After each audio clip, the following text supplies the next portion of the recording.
Afternoon, everybody. Apologies for the slight delay. Welcome to Strategic Planning Committee. Today's date, Tuesday, 18th August. Time is 14:03, so we will start with item 1. Apologies for absence and notification of substitute members. Can I ask Democratic Services Officer whether any apologies for absence have been received? Through you, Chair, we have apologies from Councillor Charles Manners with Councillor Rupert Frost substituting and Councillor David Smith with no substitution. Thank you. Item 2, declarations of interest. Do any members of the committee have any declarations of interest in any of the items under consideration at this meeting? No. Councillor Keeble. So I'm a ward councillor for Darlington Spencer. I will be sitting in and taking part in the discussion and the vote. Thank you, Councillor. Item 3, minutes. Do we confirm the minutes of the meetings of Strategic Planning Committee held on 16th of June and 30th of June 2026 as a correct record? Thank you. Item 4, Chair's announcements. In consultation with planning, I've agreed that the order of the agenda will be adjusted. Agenda item 8 will be brought forward to allow agenda item 5. Then the committee will hear agenda items 6 and 7. The Planning Advisory Service will be delivering training on 9th of September that centres around the viability of house building. It is important that all members of the Strategic Planning Committee attend.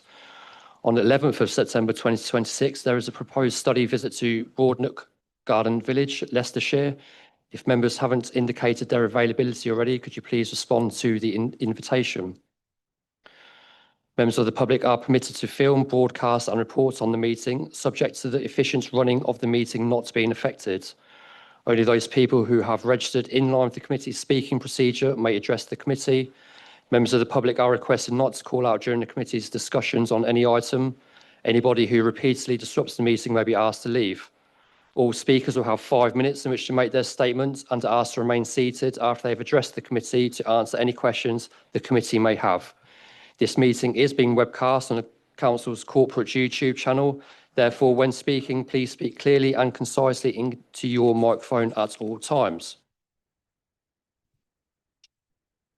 There are no planned fire drills, so if the alarm does sound, evacuation instructions will be given by Democratic Services. Please ensure all devices are switched off or on silent mode. And now, for the benefit of the public watching remotely, I will now introduce everyone, starting with my furthest right, please. Sean. Good afternoon, Chair. My name is Sean Webb. I'm Principal Planning and Highways Lawyer. Thank you. Good afternoon. My name's Diana Davis, Democratic Services Officer. Councillor Scott Packer, Chair. Simon Ellis, Head of Development Management. Vicky Scaife, Major Projects Team Leader. Dan Callis, Major Projects Officer and Case Officer for items 5 and 8. Thank you. Councillor Jonathan Harris, representing Brixworth Ward. Thank you. Councillor Sally Keeble, representing Darlington Spencer Ward. Bob Purser, Abington and Phipsville Ward. Rupert Frost, Woodford and Whedon. Councillor Phil Bignell, Campion Ward. Ron Furman, Hunsbury Ward. Councillor Richard Pipes, Daventry North West. Councillor Trevor Hughes, Nen Valley Ward. Councillor Dave Gaskell, Kingsthorpe South. Councillor Anthony Locke, Daventry South. Thank you, everyone. Agenda item number 5, S/2020/2163/MAO, lands northeast of Brackley Grange, Cottages, House Road, Brackley. I'll now hand over to the case officer, Dan Callis, to begin the presentation. Please.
Okay, thank you, Chair. Apologies for the delay. So item 5 is an application for major residential development on land northwest of Brackley. The application seeks outline planning permission for up to 450 dwellings, including public open space, designated play space, and a cemetery/allotment land. All matters are reserved except for access. The site lies to the northeast of Hulse Road and to the northwest of the recently completed Radston Fields urban extension. The site lies outside the existing settlement confines of Brackley and therefore is currently in the open countryside. There's an existing solar farm to the north, which is the area you can see here. And HS2 is in the far top right-hand corner, but not shown on the plan. The site comprises roughly 22 hectares of arable agricultural land, comprising 2.5 fields. The site abuts the settlement confines on its southeastern side, and to the northeastern boundary, it's enclosed by trees and vegetation following the line of a watercourse. So that's along this area here. The northwest boundary is a somewhat arbitrary line running through the middle of the existing field. And there is also a substantial semi-mature tree belt running generally north-south through the site, through this area here. The site falls generally from the Hulse Road towards the brook. So just to take you through some photos and what I can see from this distance. So this is a view from the Hulse Road looking northeast. You can see the existing development in Radston Fields on the right-hand side and the hedge that's retained there. The tree belt I mentioned a second ago that runs through the middle of the site is on the left-hand side. And then you've got the hedge running through the middle of the site, which splits the two fields. And the northern boundary is the line of trees you can see in the distance. Then this is a view almost in the opposite direction, looking from Radston Road, generally southwest. You can see again Radston Fields, this time on the left. And the site, you've got the field you can see in the middle ground is not the application site. The application site is the next field beyond, continuing up the other side of the valley. This is a view in Hulse Road looking north. So the proposed site access includes 2 roundabouts on Hulse Road, one very much sort of in the foreground as to where we are, and then another one a couple of 100 metres or so in the distance. And then a view from the north looking back towards Brackley. So this is sort of adjacent to the the northwestern boundary of the site. That line of trees through the middle of the site you can see there. So the site extends halfway across the field that you can see on the left-hand side, approximately as far as the position where the camera is taking, so the field continues behind. You'd have a roundabout somewhere in the middle ground, and that the southern roundabout is in the distance through there. And then a view across that northwestern field, very similar, the tree belt on the right-hand side this time, and then the somewhat arbitrary northwestern boundary of the site running through the middle of the field on the left-hand side. And then a view from towards the more northern part of the site, you've got the brook running along that northeastern boundary, and then Radston Fields development you can see on the right. And then this is a view of the junction of Juno Crescent and Miranda Lane. So this junction would be reconfigured, reprioritised, with the primary road continuing sort of through the arc, through this green space, and continuing to the site, which is through to the left of that photo. And that photo was taken from this position down here on the right-hand side. So that's the junction that I was talking about, and it continues through. So we have 3 points of site access, the one from Miranda Lane, and then the 2 roundabouts on Hulse Road. And then there is an additional separate access here, which serves the cemetery/allotment land. There are 6 points of pedestrian access. So of all of the vehicular accesses, plus there's a path here at the end of Portia Lane and another one proposed in Oberon Lane down in this location. This indicative master plan shows the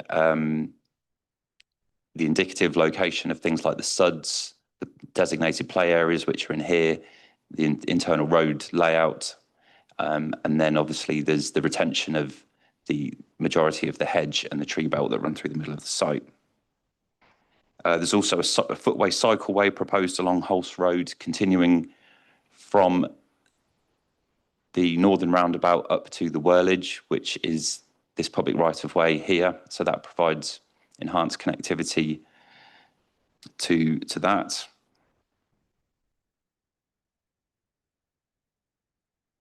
And then just moving on to this plan, which also shows the off-site BNG land to the north, which is this triangle up here. So that's within land under the applicant's control.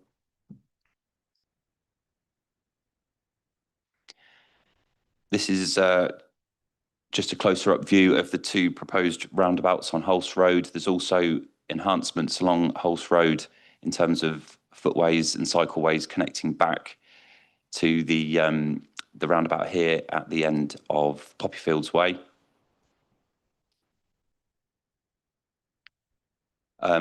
This is the area where the constraints of the existing highway limit the width of those footways and cycleways, but the applicant has worked with the Highway Authority to maximise those to the point which the Highway Authority is satisfied with the provision.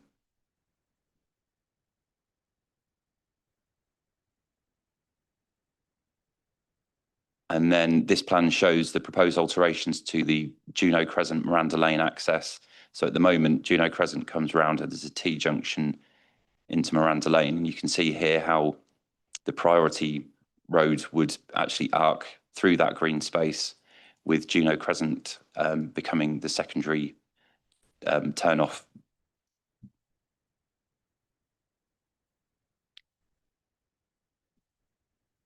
There's just a plan there of the Porsche Lane, just how that footpath connects through into the site from the end of that highway. And then in terms of off-site highway works, there's the junction of Hulse Road and Pavilions Way, where there would be the installation of high friction surfacing on all approaches to that existing roundabout.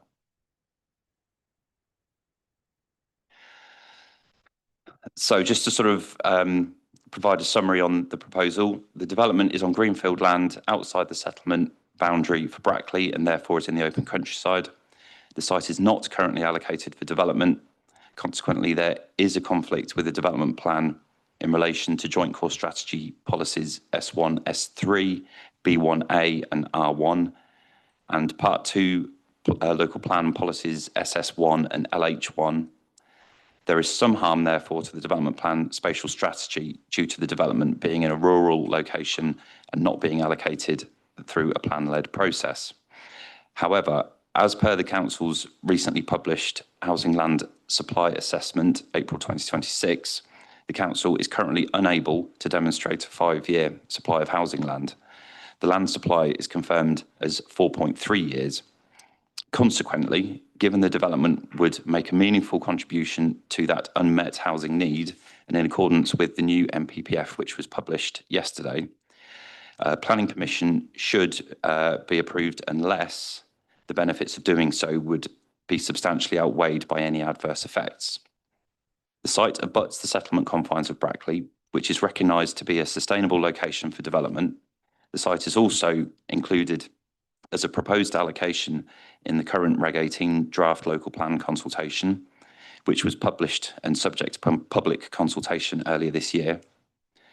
Whilst the emerging plan could be subject to change and can only be given limited weight at this time, the proposed allocation does reinforce the case for the site and a development of this scale being appropriate and sustainable. The proposal would result in landscape and visual harm to the site itself and some visual harm to views from outside the site, especially to the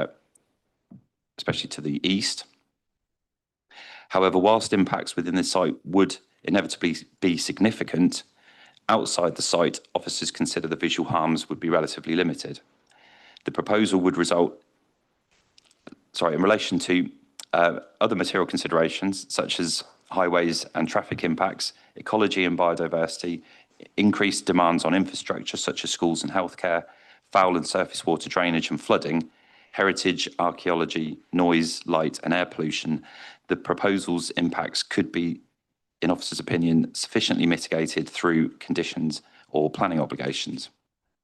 The proposal would deliver 40% affordable housing in accordance with the Joint Core Strategy Policy H2 and Local Plan Part 2 Policy LH8. The application has received 39 objections from third parties. The most common objections relate to impacts upon infrastructure and services, such as schools and healthcare, highway and traffic impacts, harm to the character of Brackley as a small market town, and impacts on ecology and biodiversity through a large number of other concerns. There are also objections from Brackley Town Council, Radston Parish Meeting, and the Campaign for the Protection of Rural England. A full list of objections is set out in the report. Objections have also been received from the consortium relating to the site on the opposite side of Hulse Road. So just to be clear, that's the development to the southwest down here, which already has planning permission that was granted at appeal at the beginning of this year. And they relate to the acknowledged overlap between the site accesses. So the approved access is in essentially the same position as the southern roundabout. This is discussed in more detail in the officer's report, and condition 6 in the recommendation is included to ensure the adjacent planning permission is not fettered in any way. In addition to the above, there are 4 letters of comment from local residents and 1 submission in support of the application. In terms of updates, committee's attention is drawn to the written updates relating to the new MPPF. There are no other updates to report on this item. Brackley is recognised to be a sustainable settlement. The scale of development is not disproportionate to the size of the existing town, and the development would connect into the town in a manner which encourages community integration and sustainable travel. Notwithstanding the identified conflict with parts of the development plan, officers consider the proposal generally accords with the definitions of sustainable development and national decision-making policies set out in the new MPPF. In this instance, officers conclude that the conflicts with the development plan and identified limited and localised landscape and visual harm on balance when applying the tilted balance do not substantially outweigh the identified significant benefits and the contribution the proposal would make to boosting the supply of homes. Consequently, it is recommended that planning permission be granted subject to the completion of a Section 106 agreement in accordance with the heads of terms outlined in the report and the conditions set out in the recommendation. Thank you, Chair. Thank you, Dan. Any questions from committee, please? Just as a reminder, we do have highways here this afternoon. Councillor Bignell, please. Yes, thank you, through Chair. I mean, not deliberately, but isn't what you've shown us, Dan, a little bit misleading, because the fact that there's given permission opposite that, I mean, it looks very isolated as a development on its own, but the fact that the other side of the road they're going to build further round, it isn't as isolated as that would give us to believe. Would that be fair? Certainly. I mean, the plan that we have on the screen is purely of the application itself, but yes, the development to the south pretty much begins about here and continues south down there. So that triangle at the bottom, I think that you can see is essentially where the site is with extant planning permission on the other side of the road. Councillor Pipes. Miranda Lane, is that really necessary to, I can see that being a rat run and a lot of high-speed vehicles careering in around. I can't see the real need for it. There's 2 entrances to this new site anyway. Okay, thank you, Chair. So I think there's essentially 2 sort of reasons for the Miranda Lane access. One is it's the most direct route between the site and the A43. So if you didn't have that access, then you would essentially have a horseshoe-shaped development with all the traffic coming onto Hulse Road that would then have to go south get back on Poppyfields Road, and then sort of go back around the north side of the town to link to the A43. And then on the other factors to consider is the link enables the provision of a bus service through the site that loops round and can sort of undertake a loop of the north side of the town, linking through all of the proposed developments that would hypothetically be consented. And then in addition, you have the primary school and the local centre on the Radisson Fields development, and that link obviously enables that sort of efficient connectivity through to those services and facilities in there. Thank you. Can I can see the advantage of having pedestrian access, but the argument to get onto the A43, there's a road already there, Poppyfields Way, that leads all the way up to the A43. And that looks far more sensible than going into densely populated area.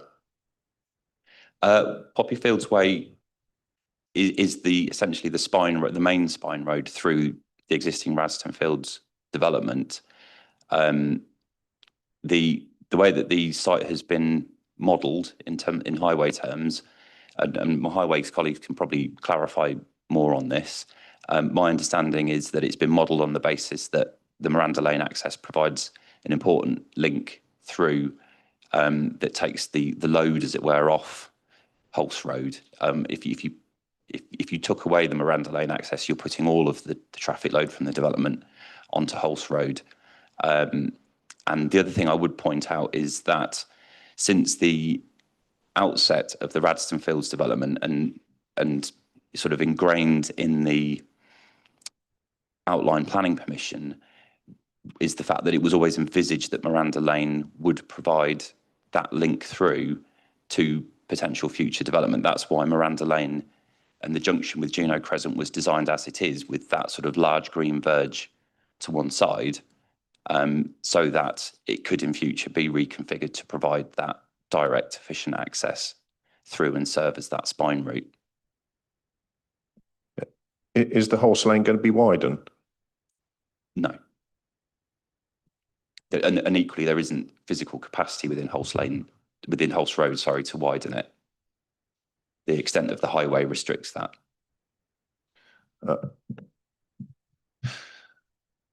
Can we have the highways justification, please, on using Miranda Lane?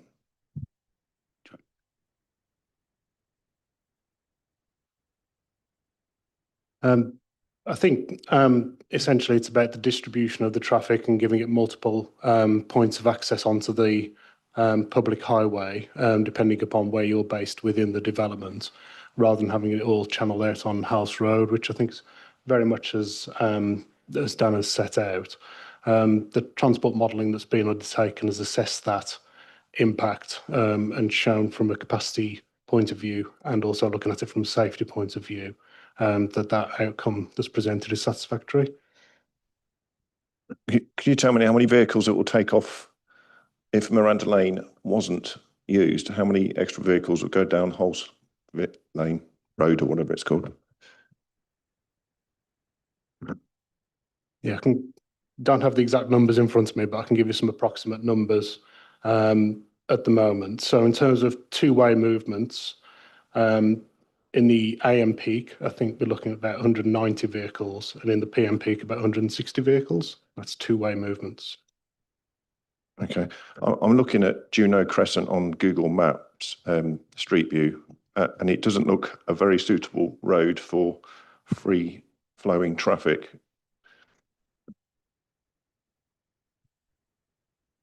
The arrangements have been reviewed and are designed in line with current highway standards, including West Northand's Highways Development Management Design Guide.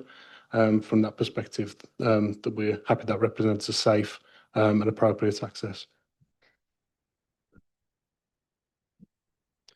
Councillor Furman. Thank you, Chair. It seems fairly car dependent, and I've looked at that Hulse Lane, the photographs you showed us.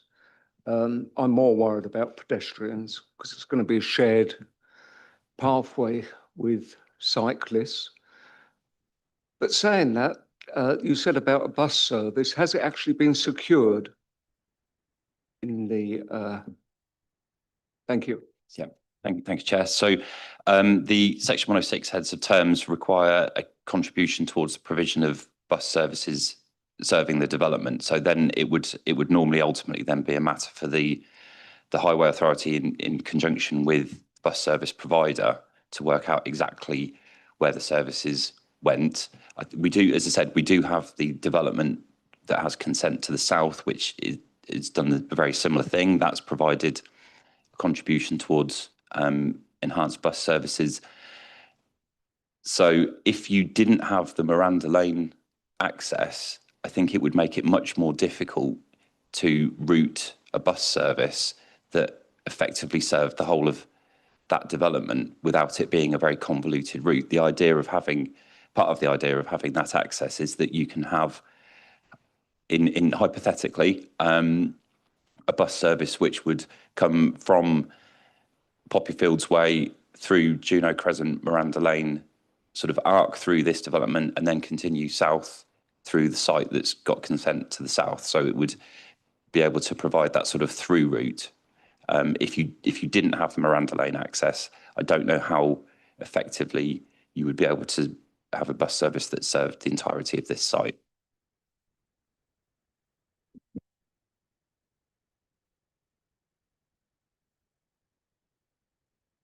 I think it's just to reiterate what Dan and Highways have been saying. Ultimately, it's about good design and good connectivity to the existing environment around you and the distribution of traffic. So there's a number of reasons why there's 3 points of access to the site.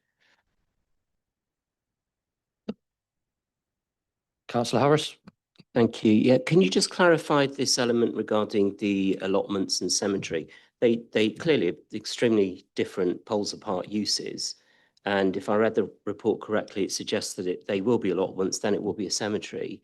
Is there not a conflict potentially if they are used for allotments? Because allotments generally do carry some form of protection. Having a quick look through NPPF, new NPPF is quite hard to find, but it does seem to still be featured in there. So is there not a conflict then if it gets reutilized for something else? Because I couldn't understand the logic why you'd want to invest time, energy and years on an allotment only for it to disappear at some point for a cemetery. Yeah, thank you, Chair. I mean, essentially, I think the land is put forward primarily for burial ground purposes, but as is common on such sites in the short term until that land is required, it can be utilised as allotments. And that's the way that the Section 106 would be drafted, is that, you know, essentially the allotment use was sort of temporary until the burial need came about. So would those allotments then subsequently carry any protections in the future or not? Because usually there is an element or a requirement for finding alternative land if the allotments get reutilised. I honestly don't know the answer to that. I don't know if anyone else does.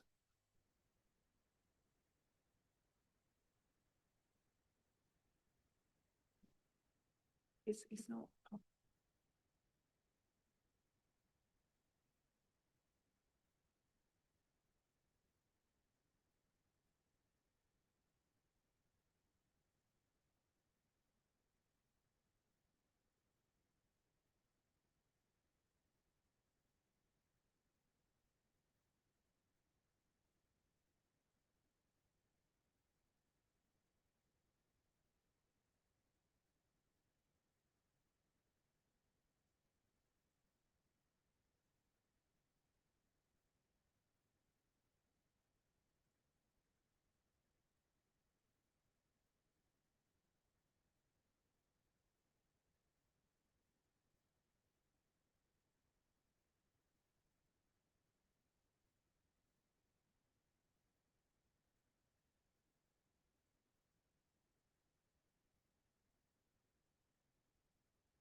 Apologies, everyone. I'm just looking up the policy points on this one. Just give us a couple of minutes.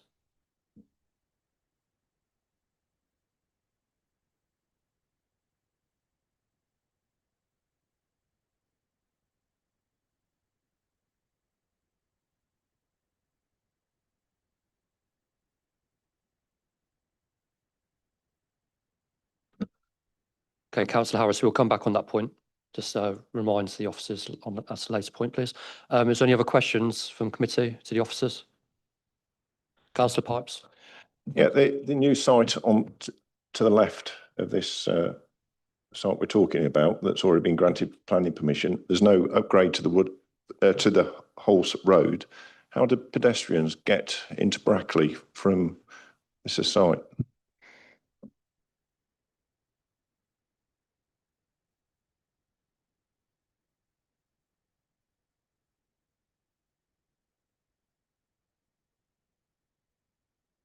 There's no footpath at the moment on Hulse Road.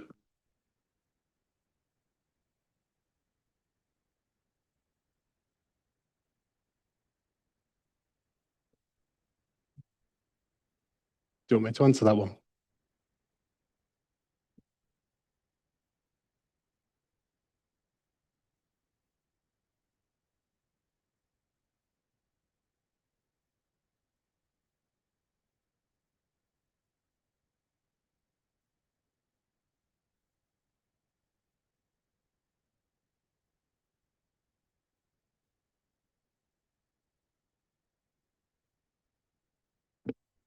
Okay, sorry, just trying to find a way of getting to the plan. So this plan here shows the provisions that this application would make to provide pedestrian and cycle connectivity from the site into the existing network. The site opposite is doing similar in relation to this length of path here. So the adjacent site is essentially in this area.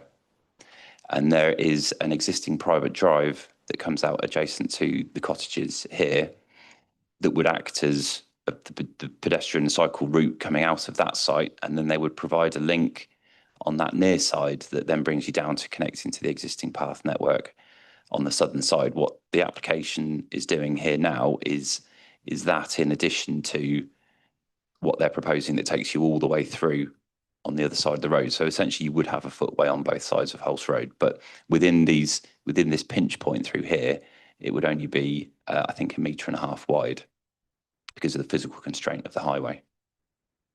Yeah. Okay, do you have any other questions, committee? No? Okay, just one from me, Dan. Are we happy that Anglian Water are going to be able to deal with the foul water discharge? Because they did say that obviously they're going to be obligated to take anything in the future. Are we happy there any future plans in place that are going to be suitable? Thank you, Chair. As you say, I think Anglian Water are obligated to take flows, and I think as they've said in their response, if I could get to it,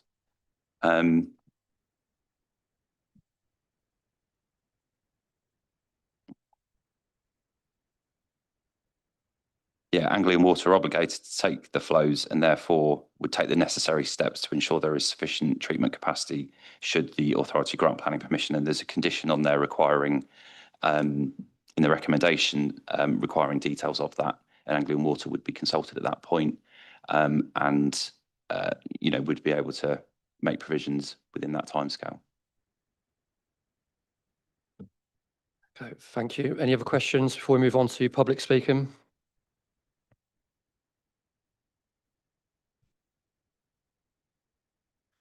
Can I ask Samantha Hawkins, please, to step up?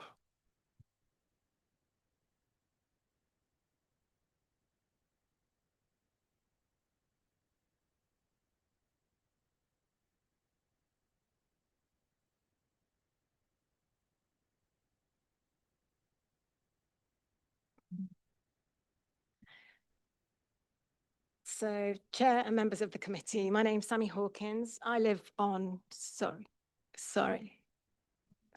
is that better? My name's Sammy Hawkins and I live on Miranda Lane. And today I'm speaking on behalf of the residents of Miranda Lane. And before considering another 450 homes, we believe the scale of development already taking place in this part of Brackley must be recognised. Brackley has a population of around 16,000. Radstone Fields already comprises of 1,000 homes. Immediately adjoining us, a further development of around 700 homes already has planning permission. And now another 450 homes are proposed. That is around 1,150 additional homes alongside Radstone Fields, effectively more than doubling the number of homes in our immediate area. This proposal has attracted considerable opposition, including from Brackley Town Council itself. We're not saying Brackley should never grow, but surely we're entitled to ask whether development on this scale, concentrated in this location, is necessary and sustainable. Miranda Lane, which I notice is the only photograph you did not show in that one, is a very small tree-lined cul-de-sac of just 33 homes with no through traffic. Children play outside, people walk their dogs, and neighbours stop and talk. It's an exceptionally quiet residential environment, and this proposal would fundamentally change the function and character of our street. We understand that Miranda Lane may historically have allowed for a future bus connection, but that does not answer whether the route proposed today is suitable for the community that exists today. Cars are routinely parked on both sides of Miranda Lane and Juno Crescent.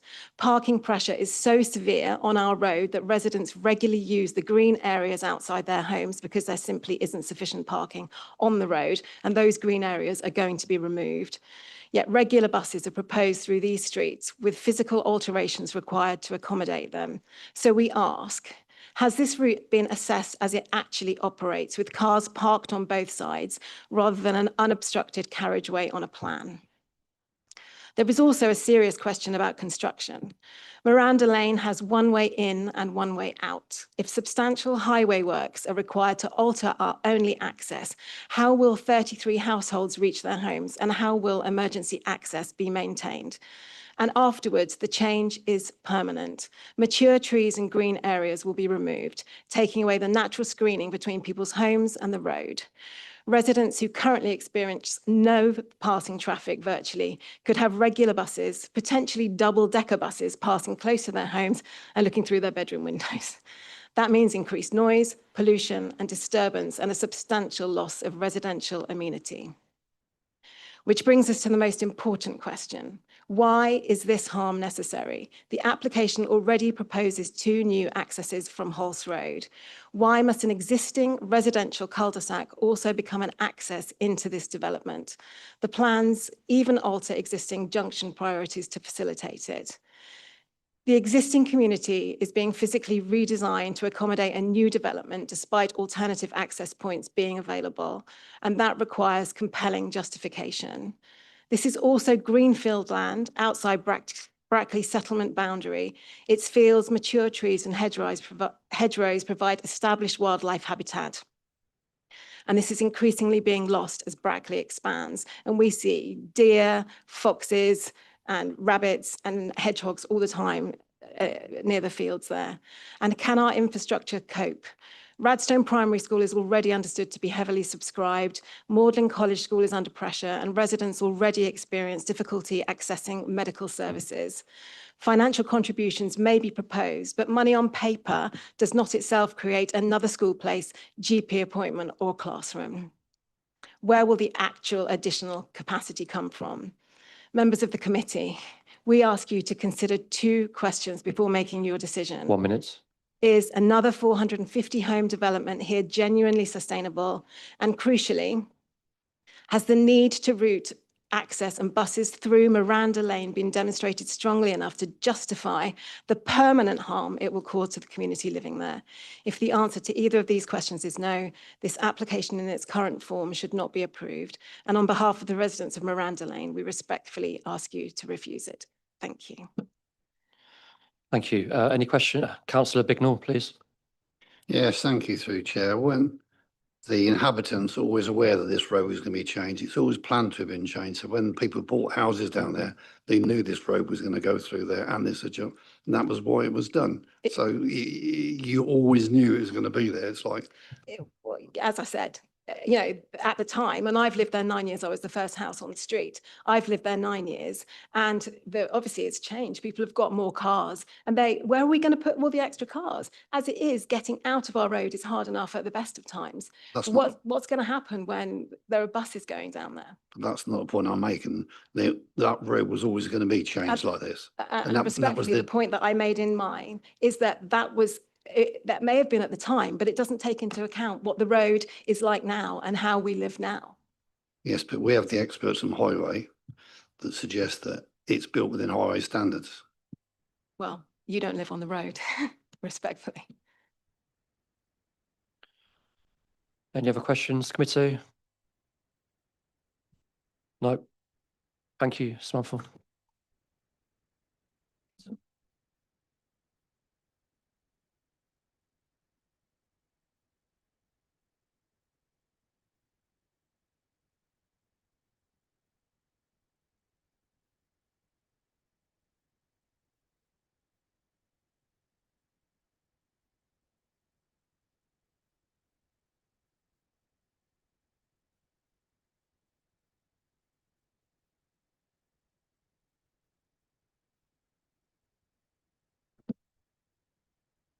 Can I ask Peter Frampton to join us, please? He is live casting in, and we do have Dave Neal as well, a transport consultant with him. Please, Peter. Thank you. I'm here, Chair, if you can hear me. I think you might be on mute, Peter. I'm not on mute on my side.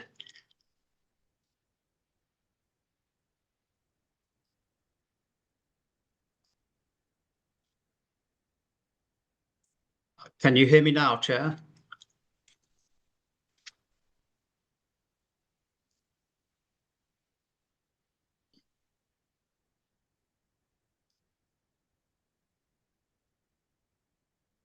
Chair, I'm not on mute.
Can I just ask, I mean, some members of the public have taken quite a lot of time out to come here and to make their representations in person. And I'm just, is it normal then to let a representative for the applicant take place online? It's not unusual to let them do this, no. If we're doing that for the professionals, could we not let the members of the public have that facility as well? Because some of them have had Members to of the public are allowed to do that. no, but can they do it online? can they come in online? Would it, because we can Yes. advise people that that would be an option for them, but I didn't realise it Yes. was. Otherwise, I'd happily tell people they could do that. Per people to come in, Councillor Keble, but they can do this as well, yes. This is set up as an in-person meeting, but for anybody that wishes to speak that cannot attend, they can actually do so via Zoom. But it's reliant on technology working on the day. And if we have issues, we do ask them to submit a written statement just in case this sort of thing doesn't happen. If we can't get Mr. Frampton online, I've actually got a statement I can write out for him, but we have to endeavour to try and make it possible. But at some point, we can't let the meeting be held up. So. Can I just ask, Chair, I haven't seen that clarified on the council's website, and it would be really good if it could be, because for some people, if they are really concerned about it, it would be important that they know that that is an option. And most people have got quite good Zoom from home, actually. And I'm sure would, for some people, that would be a really good alternative, particularly if it's families with children and childcare issues. Thank you, Councillor Keble. I'm sure that will be taken on board. I'll chase it up for you. Peter, can you hear us now? I can hear you. Can you Right. hear me, Chair? Okay, cool. I can hear you.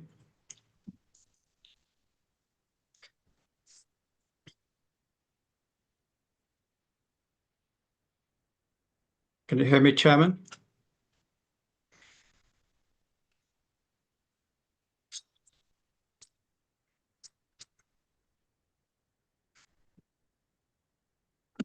Peter, if you can hear me, we can't hear you, so we're going to proceed with your written statements here.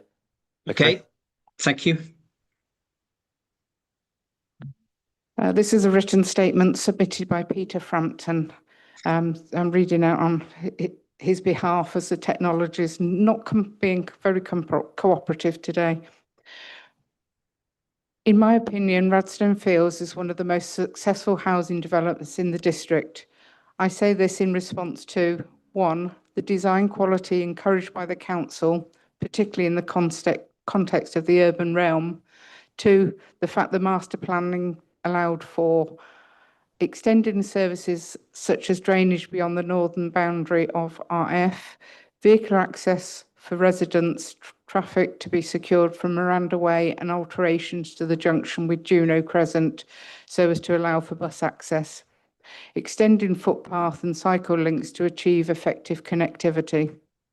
All first purchasers of the houses fronting Miranda Way, Juno Crescent were notified at the point of sale of the potential future alterations to this road network. Radstone Fields is a highly attractive place to live, and this development represents a logical extension to the development, allowing for active travel to the primary school and local centre and suitable connections beyond, including enhanced bus connection.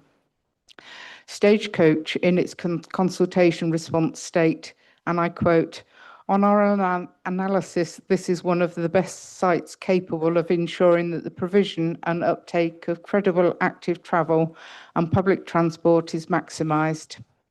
All construction traffic will access the site from Hulse Road, as Daniel refers at paragraph 7.78, condition 13. The construction method statement will give effect to this provision. I have to say that the proposed house builder for the land west of Brackley has made a great deal of fuss concerning the coordination of the access arrangements on Hulse Road to serve both developments. The coordination is properly a matter for the local housing authority,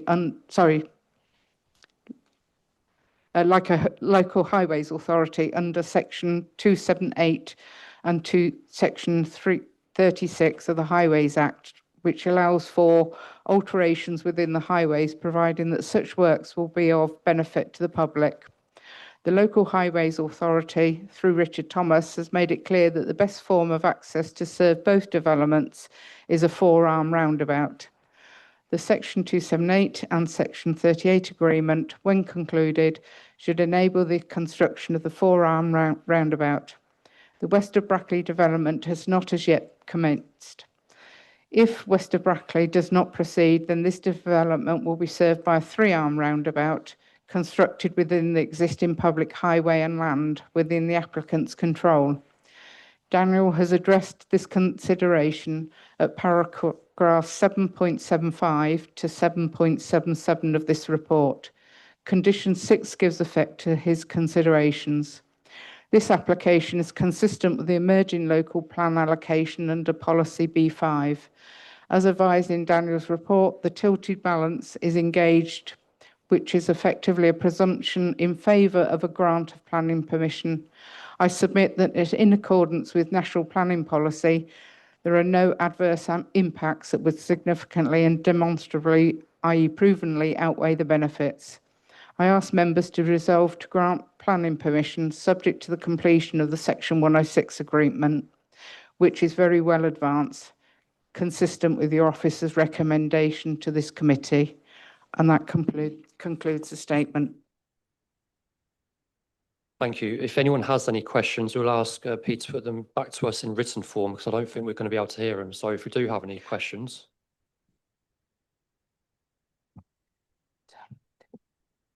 We've got the technical chap here.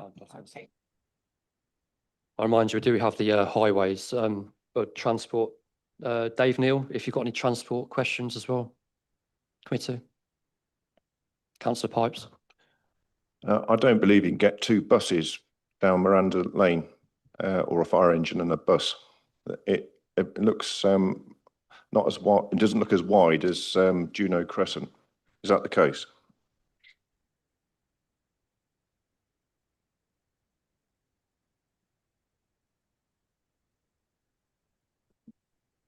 Thank you, Councillor. Just to answer that point, at present, no, it's not wide enough to cater for 2-way bus service, but the road will be widened to 6.5 metres, which is in accordance with your authority's requirements for bus routes, and therefore will accommodate a fire tender as well as a bus.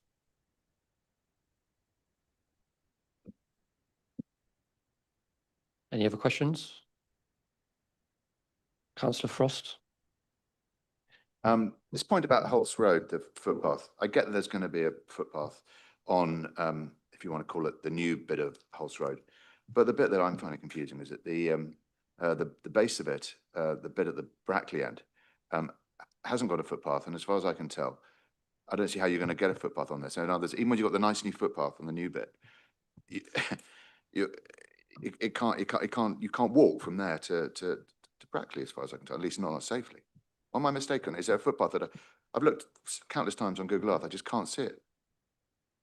Chair, if I can just clarify that one of the plans that I had in the presentation demonstrate that there would be a footway, cycleway, shared footway, cycleway on Holts Road between the site's southern roundabout and the existing footway network in Brackley, sort of adjacent to the Poppy Fields Way roundabout. So there is provision. I mean, essentially you would have pedestrian connectivity from the Poppy Fields Way roundabout all the way up to the Whirlage. Thank you. I heard you say that it was going to be on the new bit. You're confident that you can somehow retrofit a footpath for that other bit, because it's really quite narrow, and I just that was, sorry, Chair, that was why it's a substandard width. So because of that pinch point, instead of being a normal 3 metre width, it's reduced down to where there is those pinch points to 1.5 metres, because that's the maximum you can physically fit within the highway. Thank you. I'm surprised you can do that, but thank you. Yeah, sorry, Daniel, could I just come in on that? Is that all right?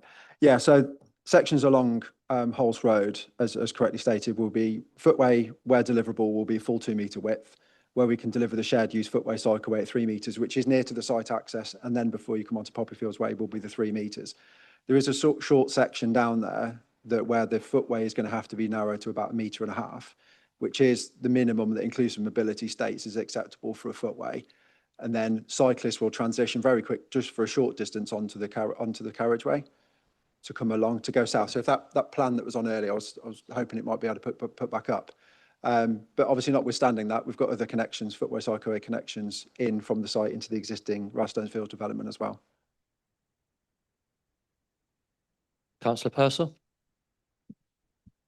Yes, I wanted to ask a question about the tilted balance, and given that At what stage would the reserve matters be considered, and what rate of building is likely to take place? And so how many houses will be added to the our housing allocation as an authority through this development during this coming 5-year period?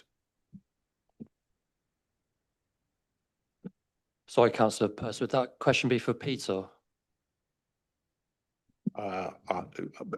Probably, because he would be the person bringing it forward. I don't know whether he could hear that question, but Peter, can you actually hear us? Can you? I can hear the question. Yeah, okay, so Peter can But- hear us. Unfortunately, we can't hear him. Yeah. I think, Councillor Purser, your question is basically, if this was passed, how many of these homes will be delivered in 5 years? Okay, so Peter, if you have heard that, then if we could have that in a written reply, please. Are there any other questions from committee? Yep, please, Councillor Pipe. Right, back on Miranda Lane. I mean, I'm not from Brackley, but I'm looking at this. When this was sold, that Miranda Lane may be used as a cut through. The assumption, if I was that householder, I would expect to keep the greenery either side of the road to make it wider. I'm assuming both bits of green on the left and right are going. And that doesn't fit in with the rest of the estate. That's quite misleading. So just to be clear on that, yes, the existing footways will remain as they are and the carriageway will be widened into the verge that is currently sits between the existing carriageway and the footway. Yeah, so that's quite not aimed at you, but it's obviously bad planning, isn't it? Well, I can't comment on obviously the previous, Yeah. but I would assume that the reason the verge was there in the first place is to enable the carriageway to be widened into it to But facilitate. there's verges, if you look around the estate, there's verges all the way around the estate. So this, you can't listen to you can't comment on what I'm saying.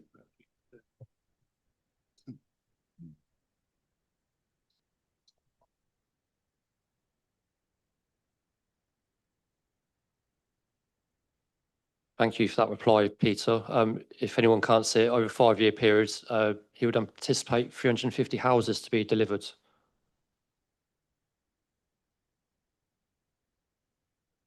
Did you have a follow-up question? Well, I just want to check with the officers really whether, given the advice or given the inspector's calculations on our housing supply, this would, to me, seem a very optimistic view of things, given that we've got to get to reserved matters and the way that developments are built out with perhaps, I don't know, somewhere between 100 houses a year. Is this not an optimistic view of things? I'm concerned that we're under pressure about our tilted balance, so we could be at this point given a very over-optimistic view of things. Chair, yeah, thank you. If I can just come in on that. I mean, I think generally speaking, most house builders tend to operate at somewhere in and around 50 dwellings per year as an output for each individual outlet. I believe with this site, the applicant has aspirations for there to be more than one outlet at once, which obviously could hypothetically double that figure, allowing for a commencement on site within, say, 1.5 to 2 years. Broadly speaking, you could be looking at anywhere from, just plucking figures out the air, but 150 to 300 maybe of the site. I accept that the entire site probably wouldn't be built out within 5 years, but you would have a substantial portion of the site, in theory, being built out by that point. Thank you. Thank you. Councillor Keeble. Thank you. I'm not sure if it's appropriate to ask now or later. It's particularly about the education provision. Yeah, it's not clear from this, from the report. I'm taking it that there's no allocation of a site for educational provision actually included in this proposal, is there? We'll answer that one after we've asked the questions of the current speaker, but we'll keep that one Do you want to, I'm quite happy to ask this later Yeah, if there's any more questions for either Peter or Dave here, then we will ask them first, then we can come back to, if we've got nothing, then we'll. No, okay, thank you, Dave. Cheers. Thank you, Peter. Thank you. Okay, please. Councillor. Thank you. I just wanted to ask about, because obviously there's a section 105 agreement about education, and it talks about making a contribution towards the facilities in Brackley. Am I to take it from that there aren't sites in the estate actually reserved for or allocated for early years or primary or secondary, including SEND? Is that accurate? And then I'm very conscious that we've had discussions previously where, you know, we have to take this application and then it's, you know, it's down to the authority to decide how the money's spent. However, it would be useful to know if there's actually allocation of sites within this estate for these purposes.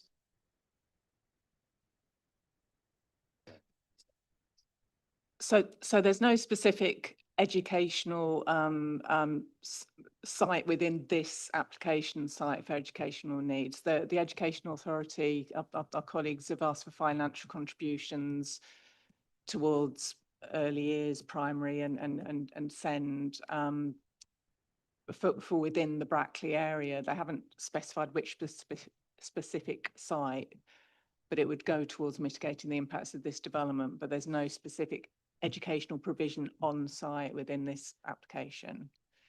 Okay, can I just ask, and I'm sure the officer will say if it's not an appropriate question, but one of the earlier speakers from the community did actually raise this issue about the infrastructure.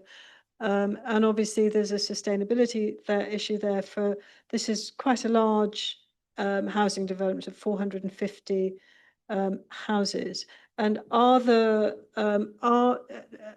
I mean, it's one thing to make, you know, to provide the money, but there has got to be the facilities somewhere that are capable of being expanded to actually meet the needs of this community.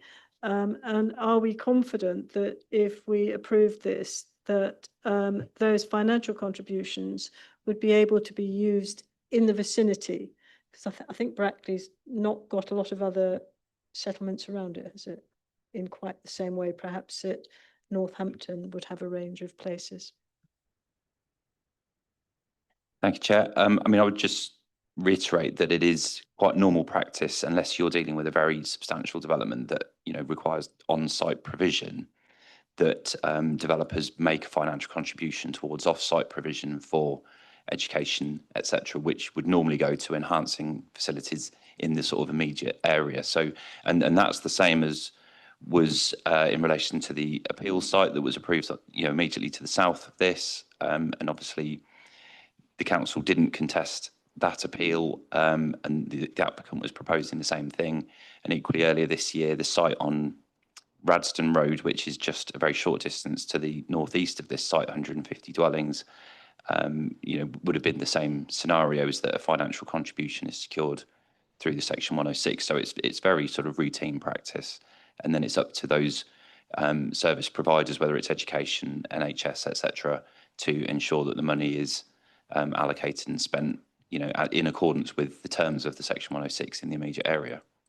Yeah, I completely understand about the allocations and so on. What I just wonder is that whether there are the facilities in the area that are capable of being added onto sufficient to cater for a housing estate with 450 properties, which is quite large, which, you know, which would account for quite a few children. But yeah, thank you.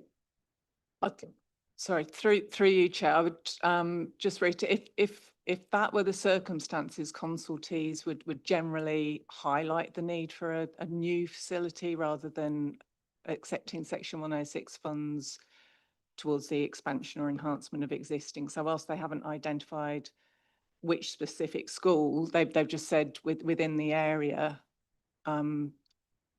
that that's where the money will be directed. They would normally specify if it was going to be a new facility that was required. Sorry, I didn't hear that. Who would normally specify, the developer or the local education. authority? Education. Yeah. Okay, thank you, everyone. Officers, if there's any points raised that you want to come back on? No, thank you, Chair. Thank you. I move the committee to debate this application, please. So I've got one more question. Well, you can start with the debate then, Councillor Pipes, if you wish. It's to Sean. Miranda Lane, the householders, when they bought the homes, were led to believe that this could possibly be a lane leading into a new development. Okay, that's except that was how they were sold to them. Do we know if it was sold that these green strips of land either side of the road were going to be used as the wider road? And if not, are we liable if we stick our hands up in the air and say, yes, let's have this development, or is it the poor planning previously that's liable, the builder? The lane, what was sold to individual people was an individual public or private agreement, or what was when the land was sold. It's outside the red line plan of this site, and if it's not something that we have to give consideration to, and it's a case of if this is public highway, I will please highway correct me if I'm wrong, but if it's public highway, it's outside the ownership of the residential people along that street, and it's within the ownership of the highway authority and the public highway. And if it is public highway, the responsibility and what we do with it is ours as the local highway authority. Thank you. So if someone took exception, we would be liable if we dug up there, because I'm assuming this will have an effect on the house price.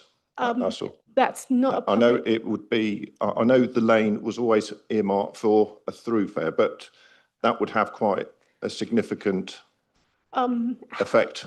House prices and the price of houses going up and down are not material planning considerations, so they're not issues you concern yourself with when making a judgment on this application before you. Thank you. Thank you, Sean. And anyone else wish to continue this debate? Please, Councillor Bignell. In the absence of much more debate, I would like to propose that we accept the officer's recommendation. Do we have a seconder for the proposal, please? Thank you, Councillor Locke. I'm assuming that's in full, Councillor Bignell. Yes, without the variations I've seen. Yes, thank you. Chair, can I, before we move to a Please, vote, yeah. can I just pick up a few observations, if I may, and just pick up the point about the allotment answers not being resolved? So just going back to the allotment issue or question, the reason I raised that is because although the new local plan is not made yet, it is emerging and we're moving fairly swiftly to Reg 19. And in the specific policy PL10, it talks about protecting allotments, and it specifically says the proposal would provide a compensatory replacement facility. Now, I think that's an important development in our emerging local plan, actually, to provide provision and protection for allotments. So that's why I asked the question about if this does get used as allotments, then in all likelihood, this policy will apply at some stage in the future, potentially before this is built out. So that policy will come into effect, and I think that's something that needs to be considered. So that's why I raised that particular point about it, because it feels like it's not necessarily thought through. I think the only thing I want to say is, from my perspective, before I take the point that our councillors have moved to a situation where we will have a vote, but my uncomfortableness about this, as usual, is it's not plan-led. I do note, obviously, the narrative that we're now being given through the new National Planning Policy Framework, which was just published yesterday for the benefit of people that are in the room.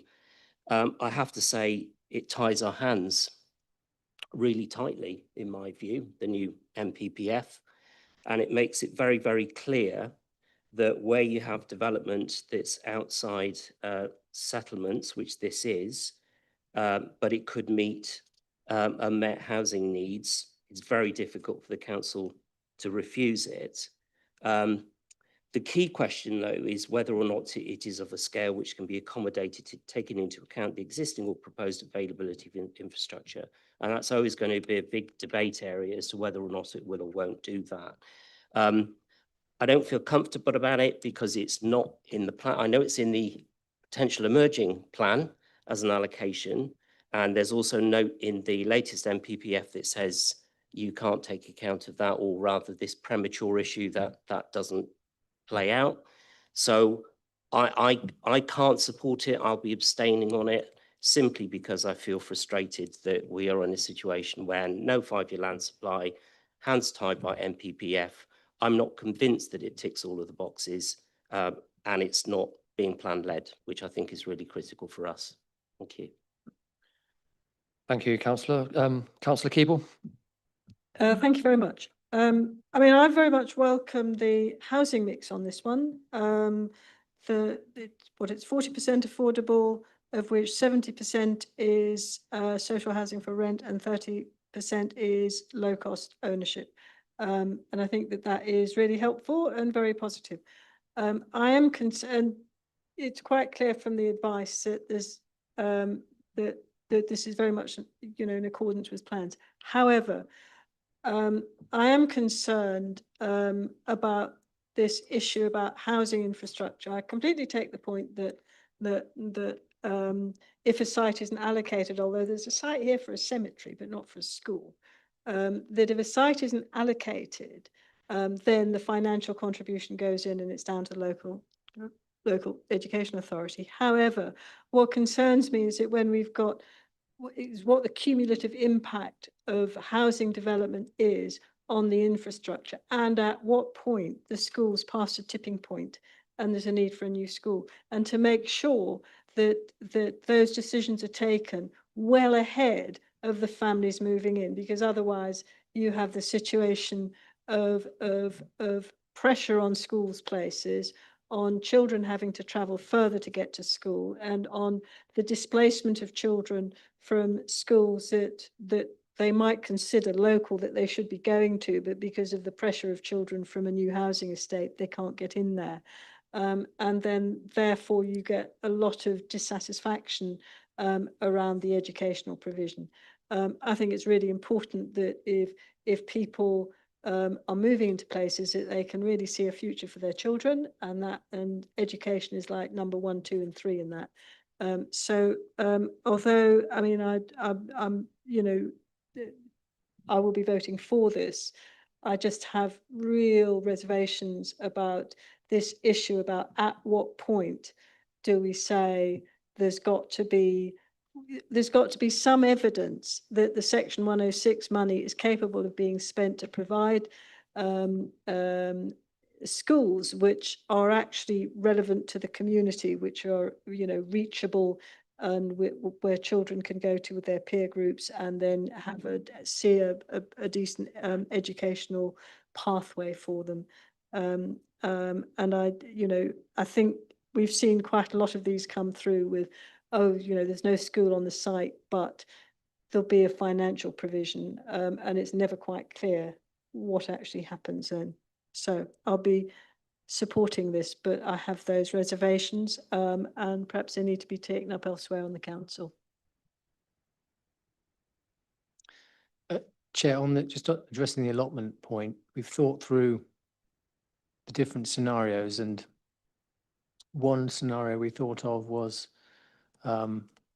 when the allotments, if there's some temporary allotments on site, when they are no longer, when they are usurped by the burial ground, alternative provision could be found on site. We don't think that's feasible because you'd need to provide that on site, and that's not in the planning application. The other scenario would be a financial contribution at that time to provide off site. We don't think that's feasible either. So to avoid the scenario that Councillor Harris has pointed out, we think the only feasible option would be to exclude the temporary allotments in the first instance, because the need and the proposal is for the burial ground. And if we want to avoid a scenario where we might have to displace allotment holders, we'll have to take it out of the 106 altogether. That would be our suggestion. Councillor Harris, would you like to come back for that one? Yeah, I mean, there is a need for allotments, of course. So in one way, that's not a great solution, but I think it would clarify the situation, because creating allotments and then not, or trying to undo that, I think will create a whole lot of problems.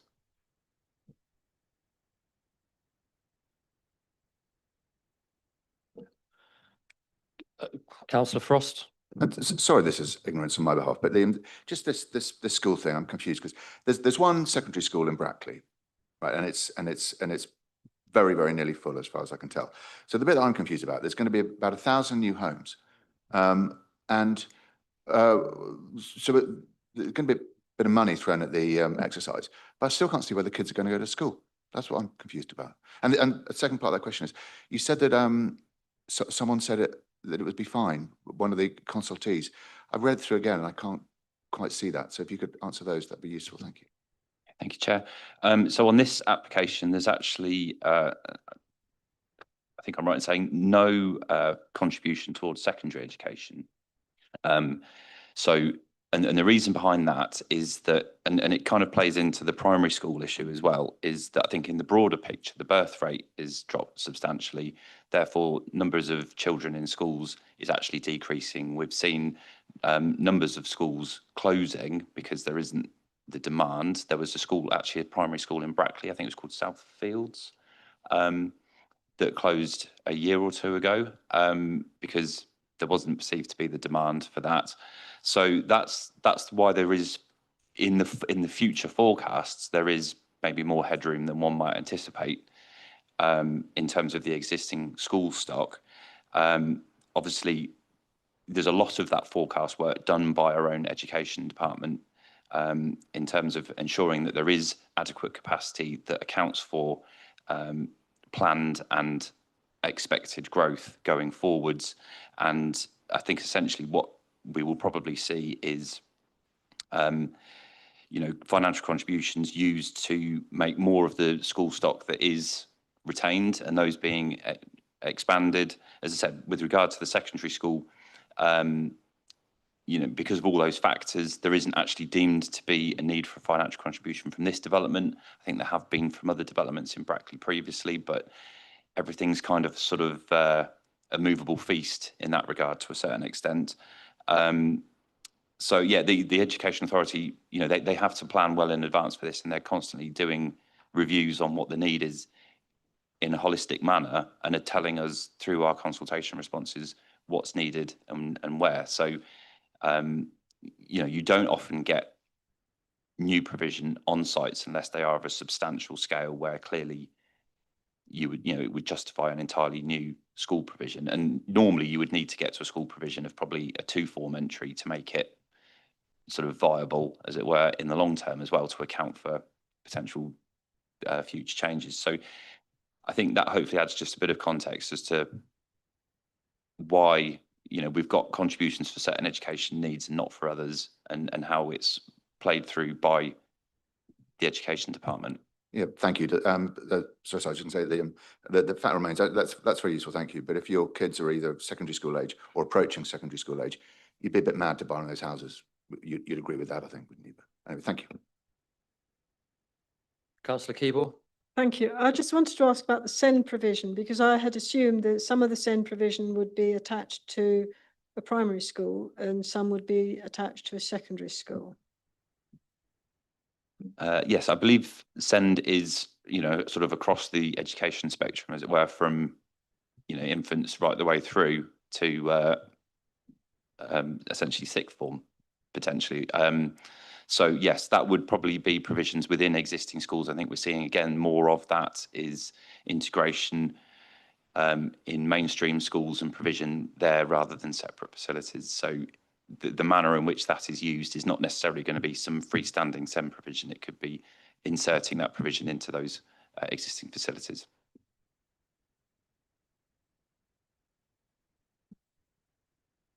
Okay, committee, we did have a proposal. We did have a amendment to that. If Councillor Bignell is happy to accept it, if the committee is happy to accept. Yes, happy to accept. Thank you. Yep. Okay. So just to clarify, that's to take out the proposal for the 106 towards the allotments.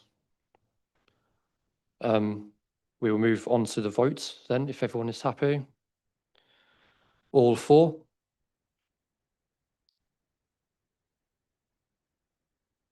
Against? Abstentions?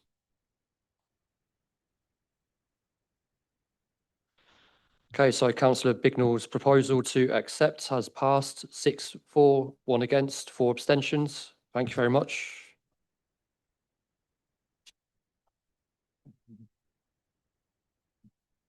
We will be moving on to agenda item 8. Could I ask any members of the public who do not intend staying for the remainder of the meeting to exit the council chamber, please, before we proceed? Thank you.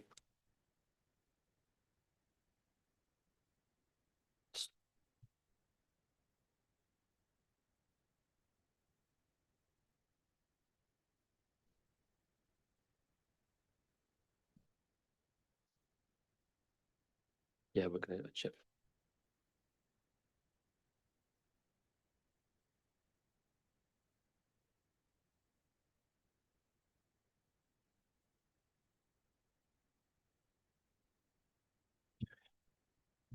We will be adjourning for a short break, 5-10 minutes. We will be coming back at 3:30. Thank you.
Under item 8, 2026/2100/MAR lands at Toaster Vale, Toaster. I'll now hand over to the case officer, Dan Callis, to begin the presentation. Okay, thank you, Chair. So item 8 is an application for reserve matters for 128 dwellings as part of the ongoing Toaster South Urban Extension development. The application is for all reserve matters within the area outlined in red, which you can see towards the bottom end of the site here. Public right of way, which is a bridle way, runs down the southwestern edge of the parcel down this side. And as I said, this plan just gives you an indication as to where the parcel sits in relation to the wider SUE. We've essentially granted reserve matters, so therefore full planning permission for everything all around this half of the development and up to here, and then equally on the other side, stretching round to a point approximately here somewhere.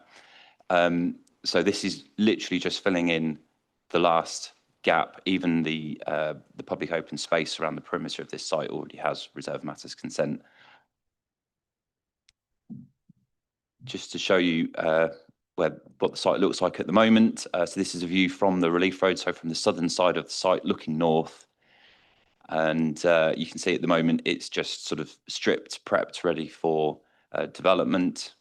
The bridle way actually cuts across the middle ground that you can see here and then continues up the hedge line. So the site is everything beyond that. Currently contains a lot of sort of construction activity in relation to the parcel that you can see on the eastern side of the brook over here, and the parcel to the west, which you can also see going up. And that site actually comes around more into the foreground of the site, into this corner here. And then this is a view of the eastern side of the site. So the bit we're looking at is essentially everything on the plateau, and then the public open space drops down towards the brook that you can sort of see running through from under the bridge. I think that is just there. Can't quite see from this distance. So in terms of the site layout, the application area is for the proposed houses, plus some minor incidental areas of open space. There's a small green in here. There's another one over here. And then there's some highway planting essentially along the main spine road through there. But as I said, everything outside the site in terms of public open space is already has detailed consent, and everything else really would just be contained within private plots. The proposal is a mixture of 1, 2, 3 and 4 bedroomed houses. There are no existing trees or hedges, as we saw in the photos, within this parcel at all. There are no immediate neighbours either in terms of occupations. The nearest neighbours are on the opposite side of the brook, which is just off the top of the plan here, but separated by quite a wide area of open space, and therefore in terms of neighbouring amenity, there's no impact on anyone outside of the red line. And in terms of the layout within the red line, the level of amenity for all properties is deemed to be acceptable. This plan shows the affordable housing. So there are 17 affordable units on this parcel, which equates to 13%, which is therefore slightly above the 10% requirement that's detailed in the section 106. Just to reiterate, the reason that there's only 10% requirement overall is because of viability appraisal that was carried out at the time of the grant of outline. Some plots, some parcels contain slightly more than 10%, some have contained less or 0, but overall that has evened out or does even out across the entire development to ensure that the required amount of affordable housing is delivered overall. The affordable housing is a mixture of 1, 2 and 3 bed houses, and there is also a 1 bed bungalow, and they're in 3 separate small clusters of 3, 5 and 9 houses. You can see the colours here. So the blue would be the shared ownership and the orange would be the rented affordable housing. But they're accessed off different roads. So essentially they have the perception of being much smaller clusters. In terms of the materials, we've got 6 stone units on here, which are pretty much around these corners on this side of the parcel. So we've got different character areas, and the design code requires different palettes of materials, different mixtures of materials in different areas. The palette of materials on this is wholly consistent with what has been used by Persimmon and Charles Church so far on the site. So in terms of the bricks and roof coverings, all completely consistent with that, and is also consistent with the agreed design uplift in the Section 106. And the mix of house types, as you can see on these indicative street scenes, quite a varied mix of house types, different characters, different forms, shapes, masses. Again, we're utilising the same house types that have been approved numerous times across this development, and they are arranged in a sort of random pattern to create a strong sense of varied and individual character.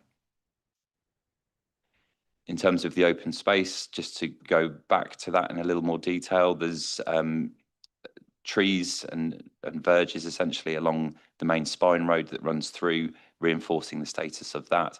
There's a few minor bits of trees just around the edges. The site ties into the open space, and then there's the green area here and another one at the top here.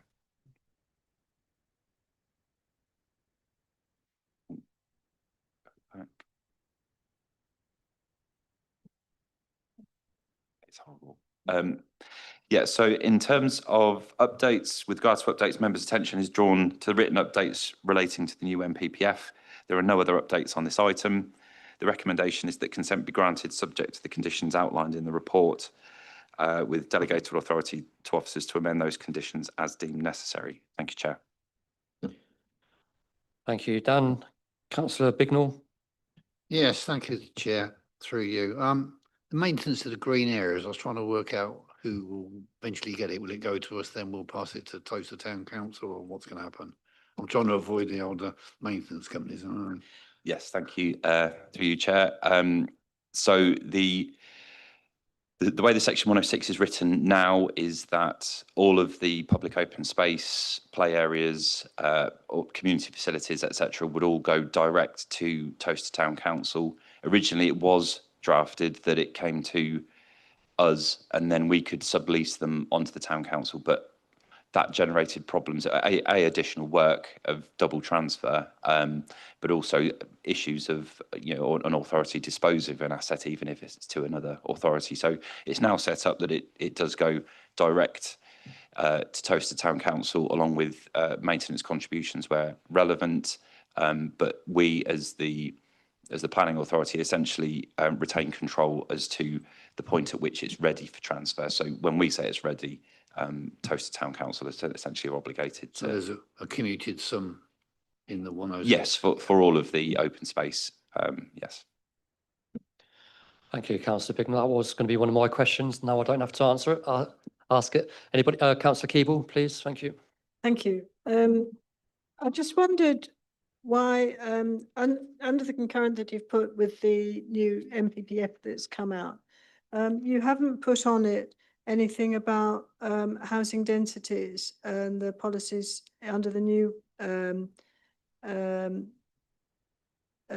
framework that apply to housing densities. I wonder if you could just say what the policy is, in the new MPPF, and why it's not considered relevant here. Okay, I don't have the MPPF before me, but essentially on this development, because it's already has outline consent and we're dealing with a reserve matters application, the density is already set in that outline consent through various parameter plans, and obviously the quantum of development that needs to be delivered within the space available. So it's not strictly relevant to this, because when we're approving this application, we're looking at essentially looking back at the outline consent and the parameters that were approved there. Any other questions, committee? Councillor Harris? Yeah, just one again, condition 16 regarding the removal of rights for development in certain houses at the frontage. How will that be enforced? That generally these things work quite well for first occupancy, and then it's the issue of Does it get picked up as those houses get moved on and people change ownership?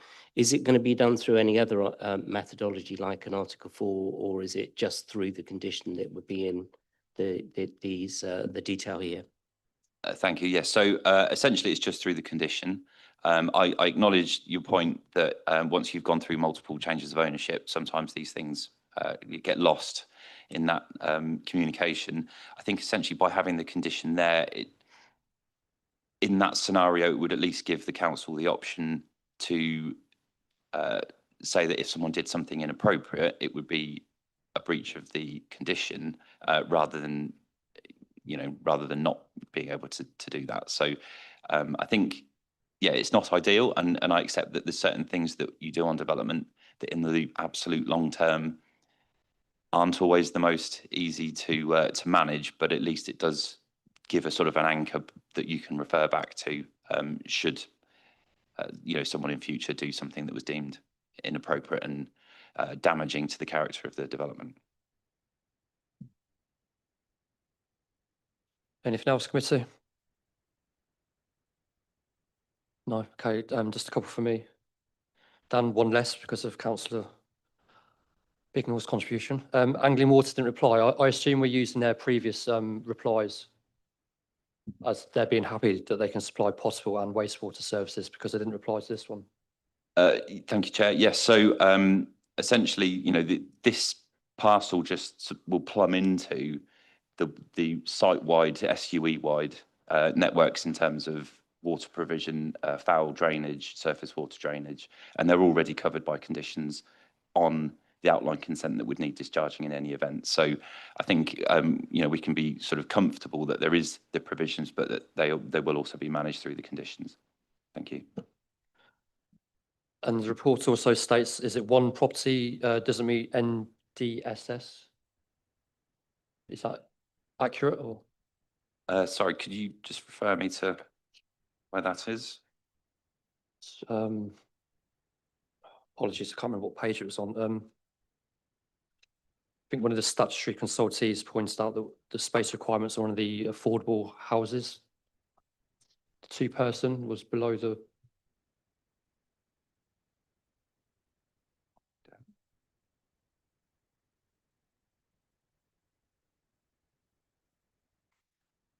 So it's, I think, paragraph 711 or 7.11. Yeah, so some of the affordable house types do not strictly meet nationally described space standards guidance. However, I think, as I've said in the report, there's no policy requirement for units to comply with that. There was no requirement on the outline consent that stipulated that they had to. And the house types that are, put forward for approval in this parcel are the same as have been approved numerous times, and the developer hasn't had any issue to date with those being taken on by registered providers. How many affordable? I don't have the figure. I don't think. It just says some in the report. Without referring back, Chair, I don't know exactly.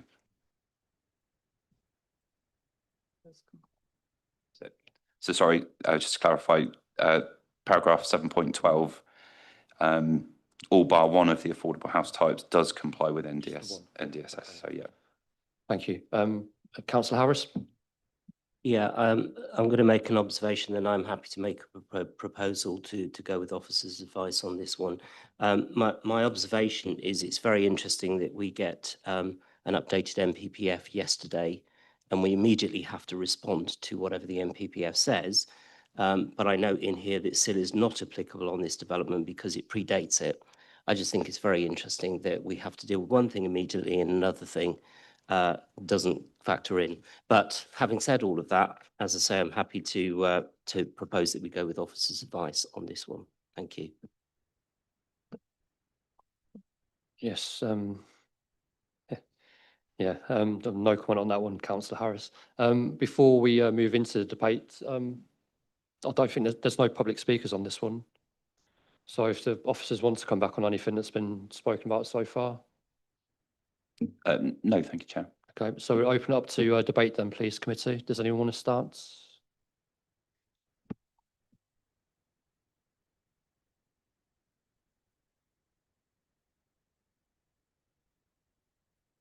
If no one other has anything else to add, then we do have a proposal from Councillor Harris, if someone wants to second it. Okay, so it has been seconded by Councillor Keeble.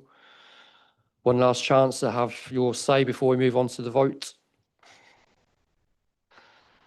Okay, so moving straight into the vote, all for?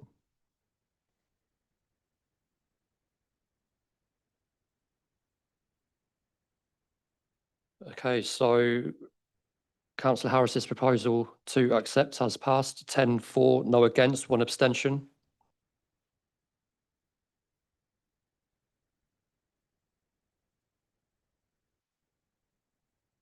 Moving on to agenda item 7.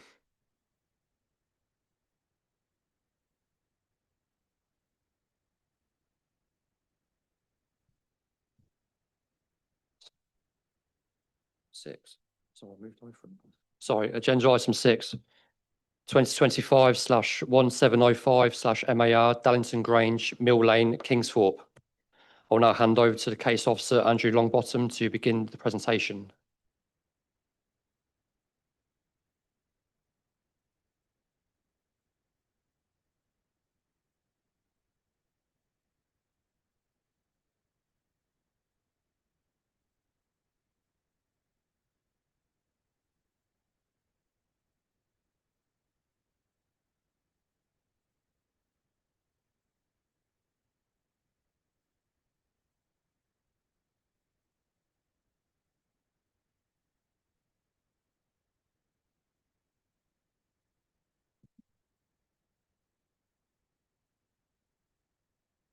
Thank you, Chair. Just to orientate members, the site shown outlined in red is the site plan.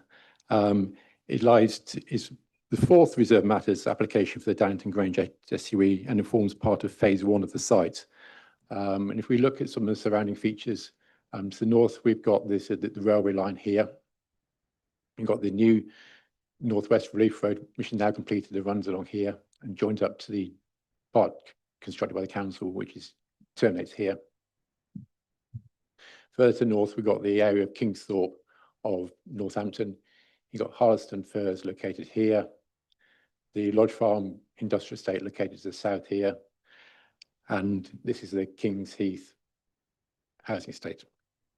The site is a total of 4.9 hectares in site.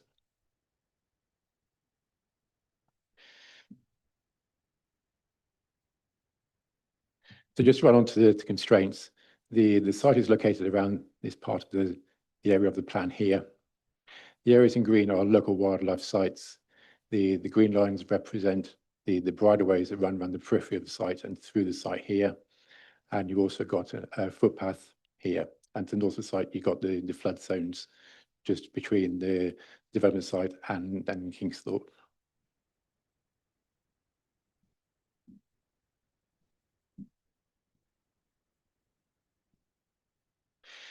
So this is the master plan for the hybrid application, which was granted planning permission by the formal Northampton Borough Council in February 2021. And it's for up to 3,000 dwellings with 2 primary schools, one located here and here, one secondary school located here, sports pitches to the north of the site and within the community park here, and also some further sports pitches associated with the secondary school located here. Got 2 employment areas, got some employment uses in the local centre here, and a dedicated employment use area to the north of the site here. There's public open space located to the north of the site, and also to the south of the site. And there's a heritage park located here, and a community park here, which also forms again, some sports pitches.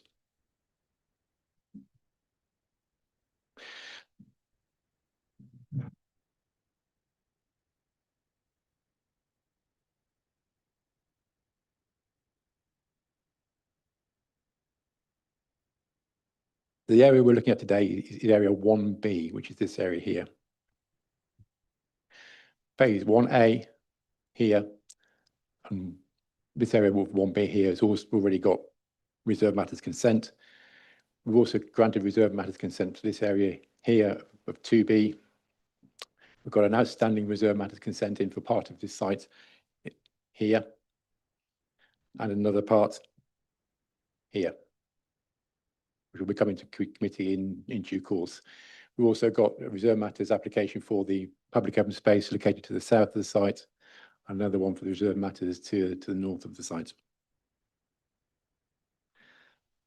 So in terms of what needs to be delivered when, the primary school adjacent to phase 1, the land transfer to the council needs to be delivered by 200 occupations as the local education authority is constructing that particular primary school. The second primary school over here, the land needs to be transferred to the LEA by 1,800 occupations if the LEA is constructing the school, or 2,100 dwellings if the developer is going to construct that school. The land transfer for the secondary school needs to be completed by the occupation of 300 dwellings. The neighbourhood centre here, which is shown in green, that needs to be delivered by 2,100 occupations. And the local centre which just sits adjacent to phase 1, needs to be delivered by 750 occupations. And all the POS associated with each phase to the south and to the north needs to be delivered within 75% of the occupations that relate to that phase. Just for reference, at the moment, we're up to about 240 occupations.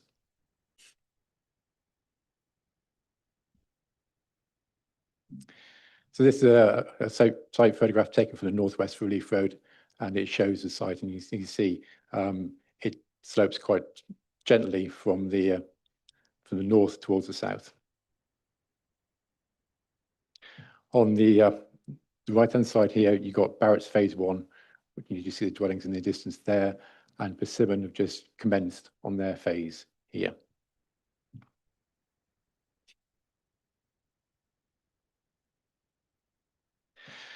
So today we're considering a reserve matters application for access, appearance, landscaping, layout and scale for the construction of 169 dwellings as shown on the plan.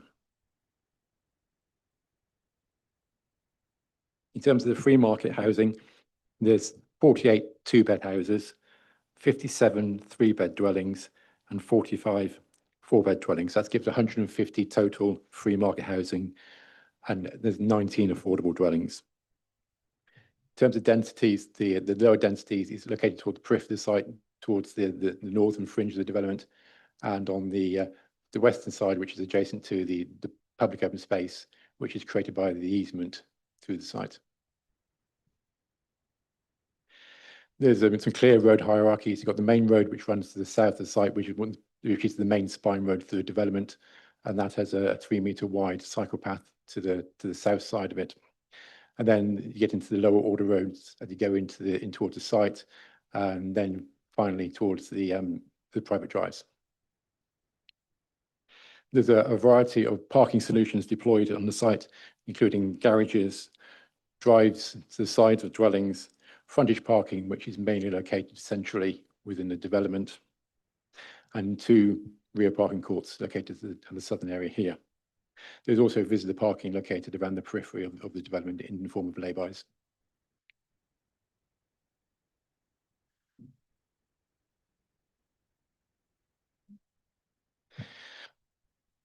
This plan identifies the different character areas within the development.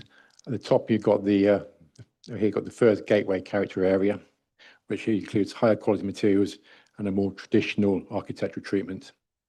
To the southern side of the development, you've got the Darlington North frontage area, which is more contemporary architecture and detailing, mainly 2.5 stories and the occasional 3-story dwelling as well. The remainder of the site is the Firs neighbourhood, which is mainly 2-story, with up to 35% being 2.5 story, and again is more rural in its architectural detailing. In terms of proposed materials, the first gateway at the top is a higher propensity of ironstone dwellings with stock bricks and slate roofs, with a larger proportion of these dwellings having chimneys and coloured windows to have more of a visual impact. The frontage area here is predominantly red and orange brick, with a stone dwelling adjacent to the public open space down here. And dwellings have grey or black windows and up to 30% of those dwellings will have a first floor cladding. The roofs will either be grey, brown, or slates. And in the first neighbourhood, this is predominantly red and orange brick with a orange, grey, or brown roof tiles. And again, there's an occasional stone, rendered, or painted brick housing at prominent locations, such as the corners up here. However, the materials do need some additional amendments, and so that's covered by a proposed condition in the recommendation.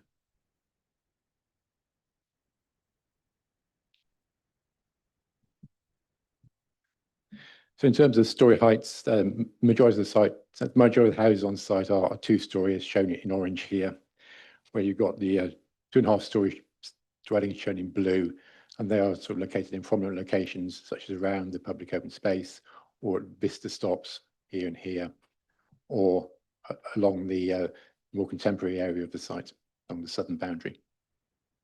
And this is all in accordance with the design code.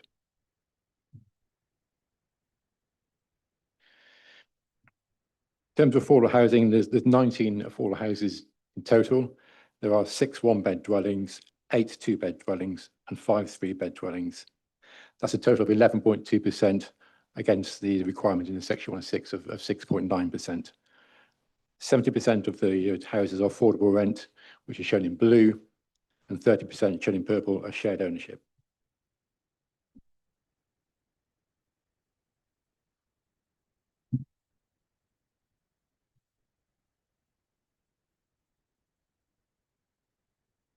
So these are sample street scenes.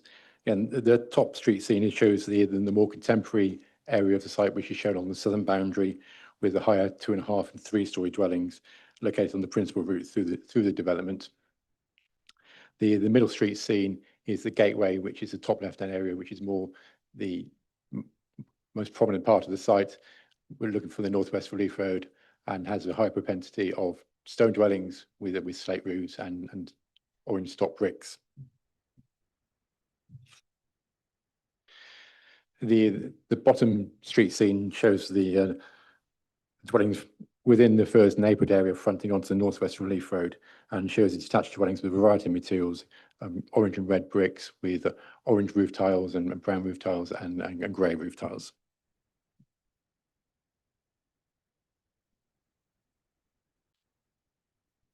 So this application includes full landscaping details, which includes on-plot landscaping and landscaping for the public open space area shown here.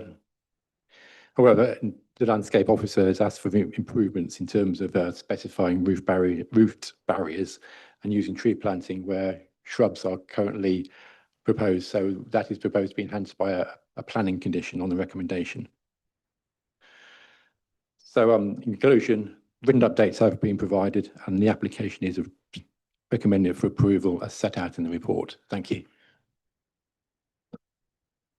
Any questions, committee? Councillor Keeble, please.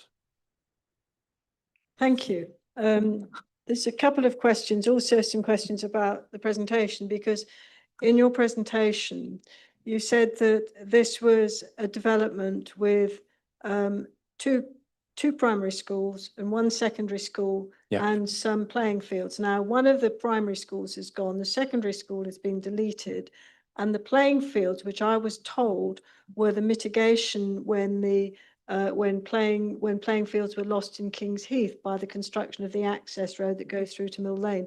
I was told that the mitigation was a provision of those playing fields that were linked to the secondary school. So if the secondary school goes, then presumably those playing fields also go, which are supposed to be an advantage to Kings Heath. So could we just have clarity about the development that we're actually looking at and what is actually proposed there? And then some specific things about what are the housing densities in this area. The new NPPF, we're supposed to look specifically at housing need. What does a local assessment of housing need tell us about the kind of houses that are needed in this area?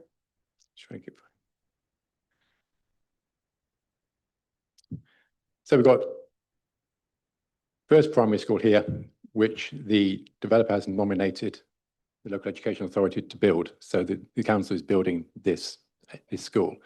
That transfer of land is going on at the moment so that development can be implemented. My understanding is at this moment in time, the secondary primary school isn't needed because the demand isn't there. My understanding is the secondary school, more secondary school spaces are required. So those will either be provided on site here through SIL funding or at other educational sites in the area, but that decision hasn't been made yet. Can I just say, I mean, I think we need clarity about that, because actually what's being said is that that is not being provided, and that the portfolio holder for education has been very clear on that, and they have told the kids there that they have to walk, if needs be, up to Kingsthorpe College, which is about 2.5 miles away, and there's not even a pavement there. So I think we need to be clear if we're talking about an estate that's got a secondary school or that actually isn't going to have one, so everybody knows where they stand when they buy the houses there. And also on the playing fields, that is a really big issue, because that was promised to the neighbouring estate, Kings Heath, because their playing fields were bulldozed to make way for the access road. Just on the education, what I've outlined to you is the latest situation as been explained to me as I understand it.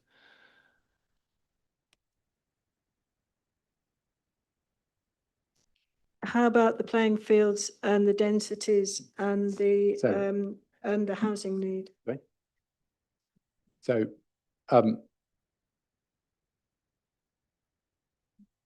so you've got the playing fields to the north of the site here, and they are still being proposed to be delivered by the development. And those are the public access playing fields, and the playing fields in the Central Park here, those are still proposed to be developed. I'm sorry, it was a different point. If you look at the south of the site, the access road for that Darlington Grange comes down and it goes around Kings Heath, which is a grey area you can see in the sort of bottomish corner. And that road there went through a number of playing fields. And the response was, because obviously there's sensitivities about playing fields like there are around allotments, that the replacement or the compensation, as it were, they pointed to playing fields that were being provided that were linked to the secondary school. So if the secondary school is deleted, No, you mentioned the compensation are the playing fields. I understand the compensation is within those playing fields there, and the secondary school playing field would be associated with those secondary schools there would be associated with after the school use, as I understand it. So those would go as well. No, those are being provided as part of the school. Yeah, but the point was that those that were supposed to be community access of for people on the estate, because their playing fields were being bulldozed by the road. Yeah. So if you're referring to the existing playing fields where there's that quite large hard standing car park next to them where Mill Lane goes in, they were never being lost. They've been reorientated as part of the application. Well, perhaps we can sort this out later, because that wasn't the response which I got when I wrote in and asked about it. It wasn't that they were just being reorientated because most of the land's being lost. I was pointed to those playing fields which were linked to the school. But anyways, that's what I was told as a councillor for the area. Perhaps we could also have a response on the densities and the housing need as well. Thank you. In terms of the densities, they are set up by the outline planning permission, and also the densities for this area are set out in the design code, and they aren't affected by the new NPPF. So those decisions have all been made at the outline or hybrid planning permission stage. How about the housing need? What do the housing needs show as being the housing needs for the for this area In terms general Northampton area? In terms of free market or affordable? in terms of the people who need housing, as I understand it, it's something, there's something like over 1,000 households being formed a year that need social housing. It's what's the housing mix that's required. So so in terms of affordable housing, that's set at 10% across the site. And that's been lowered by viability. So there is 100 houses being delivered in this area here, which is being delivered by the council. Then there's a need for 6.9% affordable housing across the remainder of the site. And this particular parcel delivers 11.2%.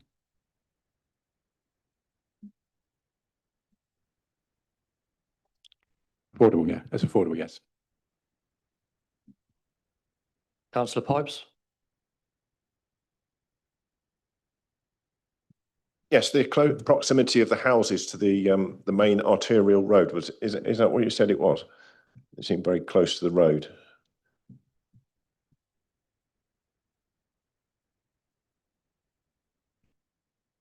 So you see the road, they are sort of somewhat set back from the road, but it's a continuation of, even if you look at the previous phases, it's no different to what we previously granted consent for.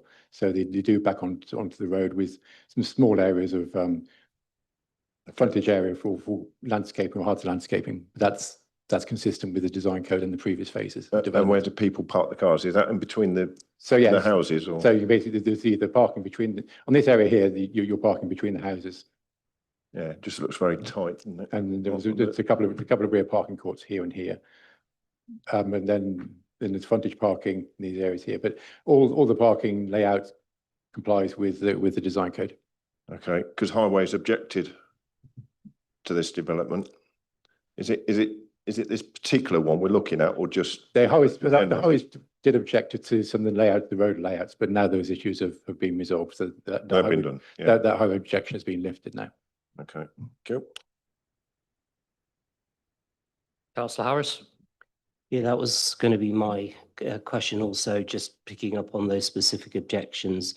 There's also one in there, which is obviously from the British Horse Society, which links to a Highways objection about the Pegasus crossing. Yeah. We could get clarification on that. So if I hear you correctly, you're saying that all of those objection issues have been resolved. Is that correct? So I think, I think the British Horse Society weren't clear whether that was a signalled crossing. We need to put a Pegasus crossing here, because you've got the new bridleway which runs through here and then links through it. So the Pegasus crossing falls under this planning permission, and they weren't quite clear whether that Pegasus crossing is signalised, i.e. you press a button and it is. So that's yeah. There's also a comment from Kingsthorpe Parish Council, which is a bit confusing in the context of the lead local flood authority, because the lead local flood authority make no objections. Yeah. But then it refers to objections raised or issues raised by the lead local flood authority. Can you clarify what exactly that scenario is, please? The lead local flood authority can't sign off the land levels yet, because they need to know there's enough space between the existing land level and then the floor level to make sure that there isn't any incidental flooding. So what we're doing is we are dealing with that through a planning condition. So for the details of the levels will be submitted, just to refine them, and then we'll consult the lead local flood authority on those, and then we'll get that resolved as part of those additional details we resolve post decision. And just one other quick point, if I may, Chair. Councillor Keeble makes reference to some changes within the NPPF regarding densities. And we have had some applications this afternoon where we have made direct reference to those immediate changes, and we need to pay due attention to those. So I think it would be useful for all of the committee to understand, presumably NPPF, any of those changes apply now, because we've considered some of those. So it feels a bit like we're considering some, but not others. I think the difference here is this is a reserved matters application, not a planning application. So a lot of the densities and a lot of those issues that the NPPF talks about are related to the planning application stage. Whereas we're here, we're looking at is what the houses look like, what materials they use, what the landscaping. So a lot of the things which relate to the NPPF, we can't retrospectively apply the NPPF policies to just planning permission we've already granted. Yeah. Councillor Frost? Yeah, thank you. Just a quick one. What's the downside of resolving the flood problems before bring it to committee? Why is it better to do it subsequently in a? It's a technical detail. So it basically it just requires the exactly what the land levels are and what the slab levels are, and we normally resolve that with the technical consultees. It's not unusual to do that post decision.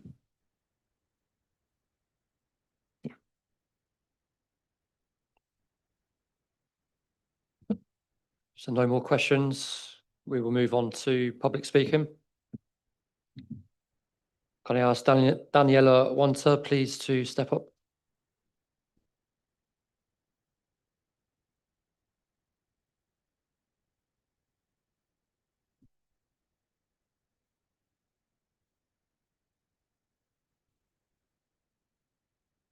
Good afternoon, Chair and members of the committee.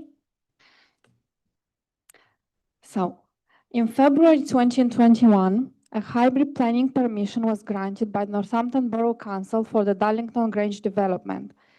This massive scheme promised to up to 3,000 dwellings, 2 primary schools, and crucially, 900 places secondary school, framed to be a long-term vision for a sustainable urban extension.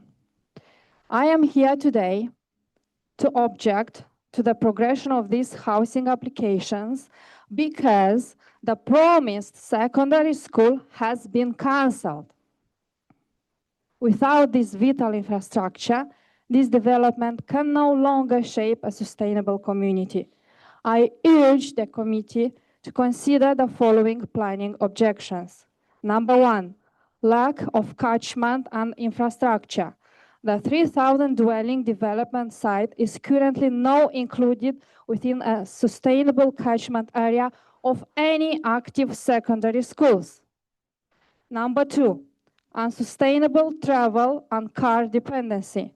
There is a total lack of evidence demonstrating how car dependency will be reduced. Instead, this cancellation guarantees a massive spike in revised vehicle journeys, directly contradicting local transport goals. Number 3, no safe active travel routes. There is no safe walking or cycling routes, and no public transport connection have been demonstrated to existing secondary schools. If the on-site school were built, all residents would live within a highly sustainable 800 to 900 meter walk of their local school. Unrealistic distances. All secondary schools suggested by West Northamptonshire Council Education exceeded the maximum recommended walking distance of 2 kilometers one way. To walk, children face excessive unsafe journeys. Duston School, 3.7 kilometers away, or 53 minutes walk one way. Malcolm Arnold Academy, 5.6 kilometers away, 1 hour 16 minutes.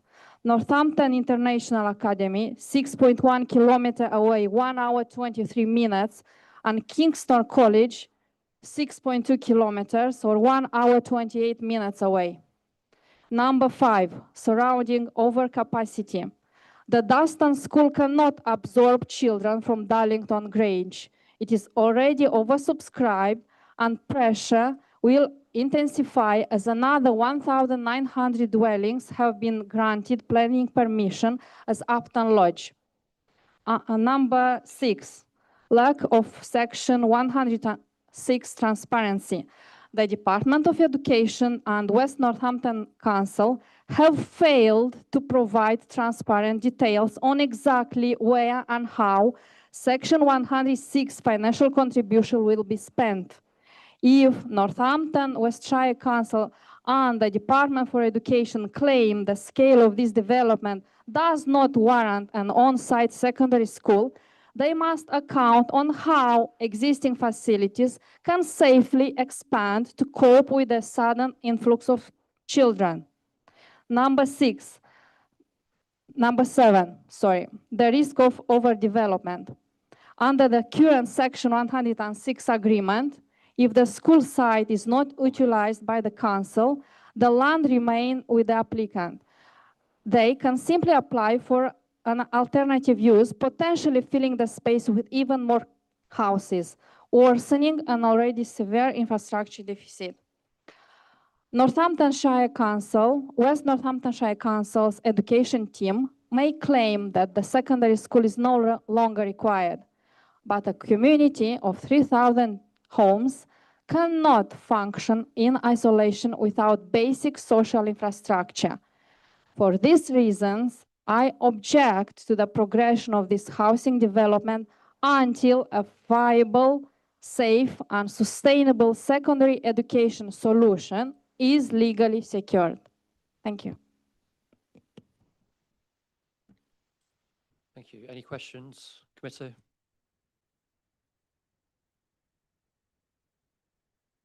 Councillor Frost? It's probably against protocol, but I mean, we touched on the secondary school point earlier. It'd be quite interesting to get the officer's response to that whilst the speaker's here. Is that allowed or not? I was just wondering, Chair, you could, if you wanted to, you could allow the officers to respond to that. Sorry, Councillor, my microphone wasn't working, so I had to get it swapped out. So if you... It's a small point. What I'm saying is, I think I'm right in saying that if you chose to, you could allow the officers, if they wanted to, respond to the points that we just heard whilst the speaker's here. I've seen that in non-strategic meetings. That's if you're happy to stay there for a second, and if the officers are happy to respond. Well, Councillor Keeble asked the same question, didn't she? And I think that you replied to them. So, I mean, if there's anything else you want to add to that, officers, then please. But I mean, I've explained to committee what I understand the notice situation to be with regard to the schools. Yeah. Any other questions? No, thank you, Daniela. Can I ask Laura Robinson, please, to step up? Thank you.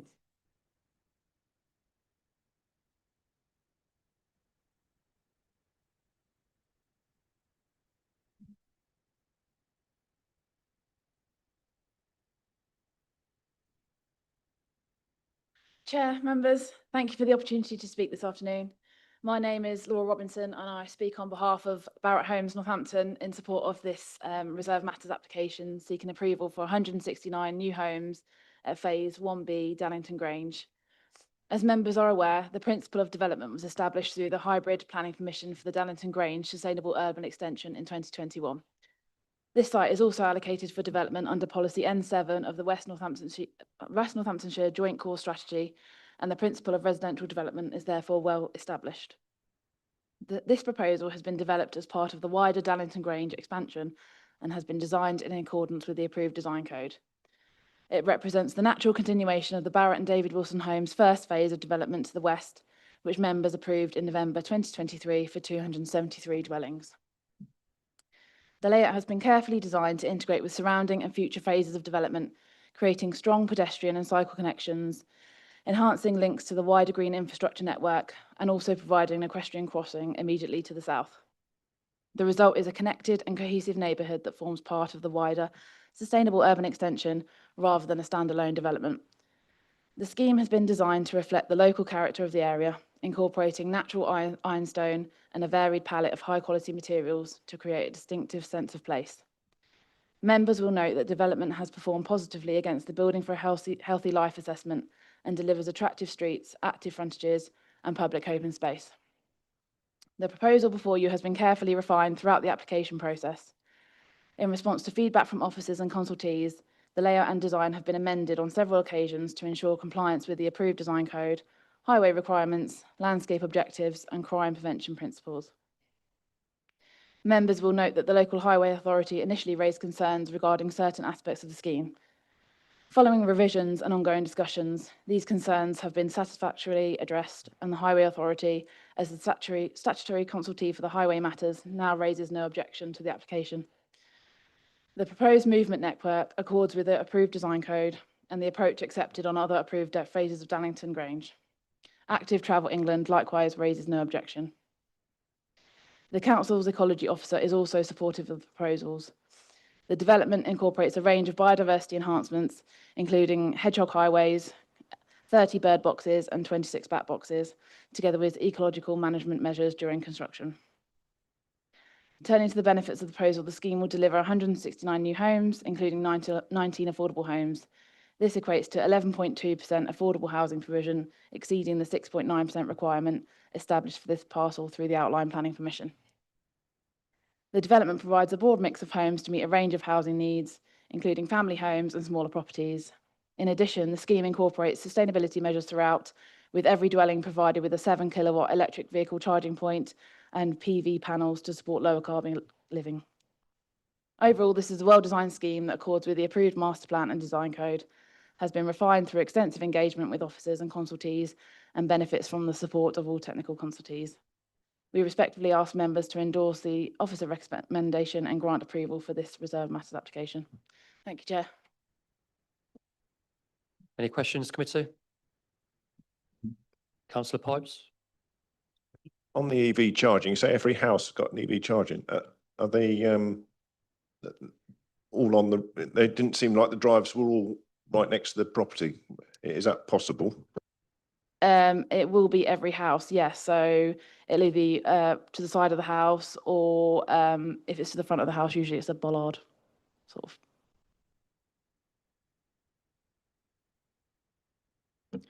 Councillor Keeble?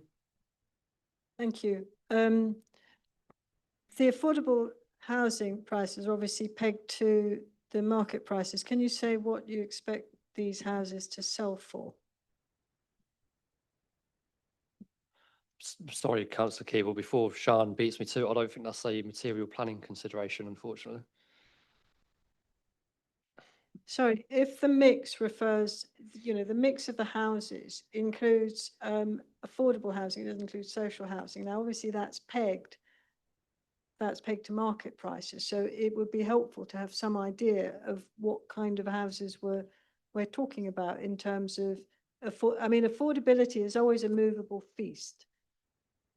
And it's quite useful to know, because these look very nice houses. I agree, really nice houses, nice layout, nice location.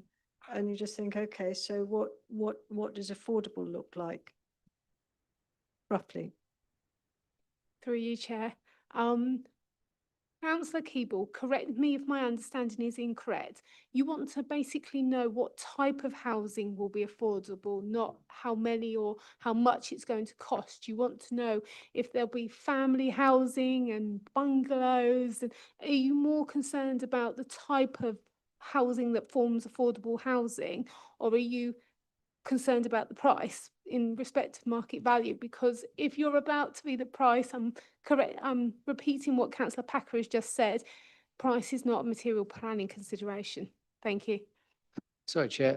If it's affordable rent, then it's 80% market value, and it's 12 affordable rent units, and then it's other tenure, which is shared ownership, which we wouldn't really be able to know. But if it's the affordable rent, will be up to 80% of the market value.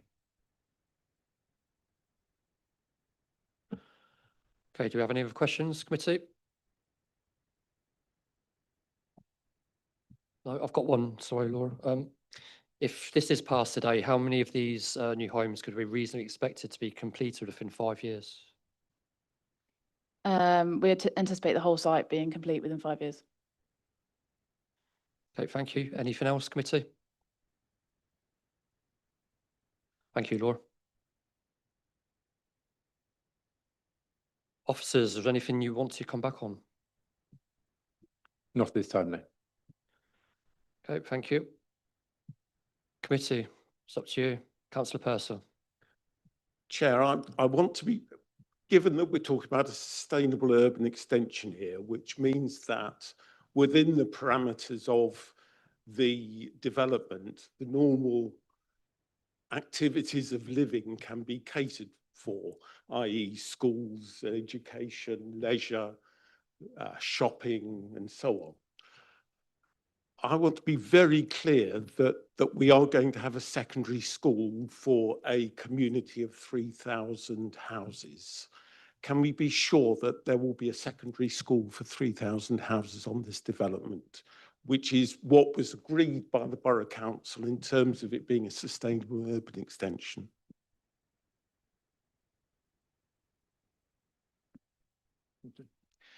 So looking at what the Section 106 agreement says, the developer needs to provide school site which is serviced with all the access, electricity, water within the trigger point for them to provide that land. That is their obligation. What comes after that is down to us as a council whether we to build that school. So the council, effectively, WNC is in control of that situation. So, Chair, in terms of process, how do we as a committee have any role in ensuring that the full range of provision for the sustainable urban extension is provided for, or is that outside our remit? I mean, ultimately, not through this planning and the decision, the developers have signed up to a 106, as Andy has just indicated. The requirement and obligation on them is to provide the land. That is their obligation. It's down to us as a council and the education authority to ensure that there is sufficient secondary provision to serve this development. There are ongoing discussions about that site, and it's not clear at this time as to whether that school will come through on that site or whether provision will be elsewhere. But in terms of the planning obligations and the planning requirements,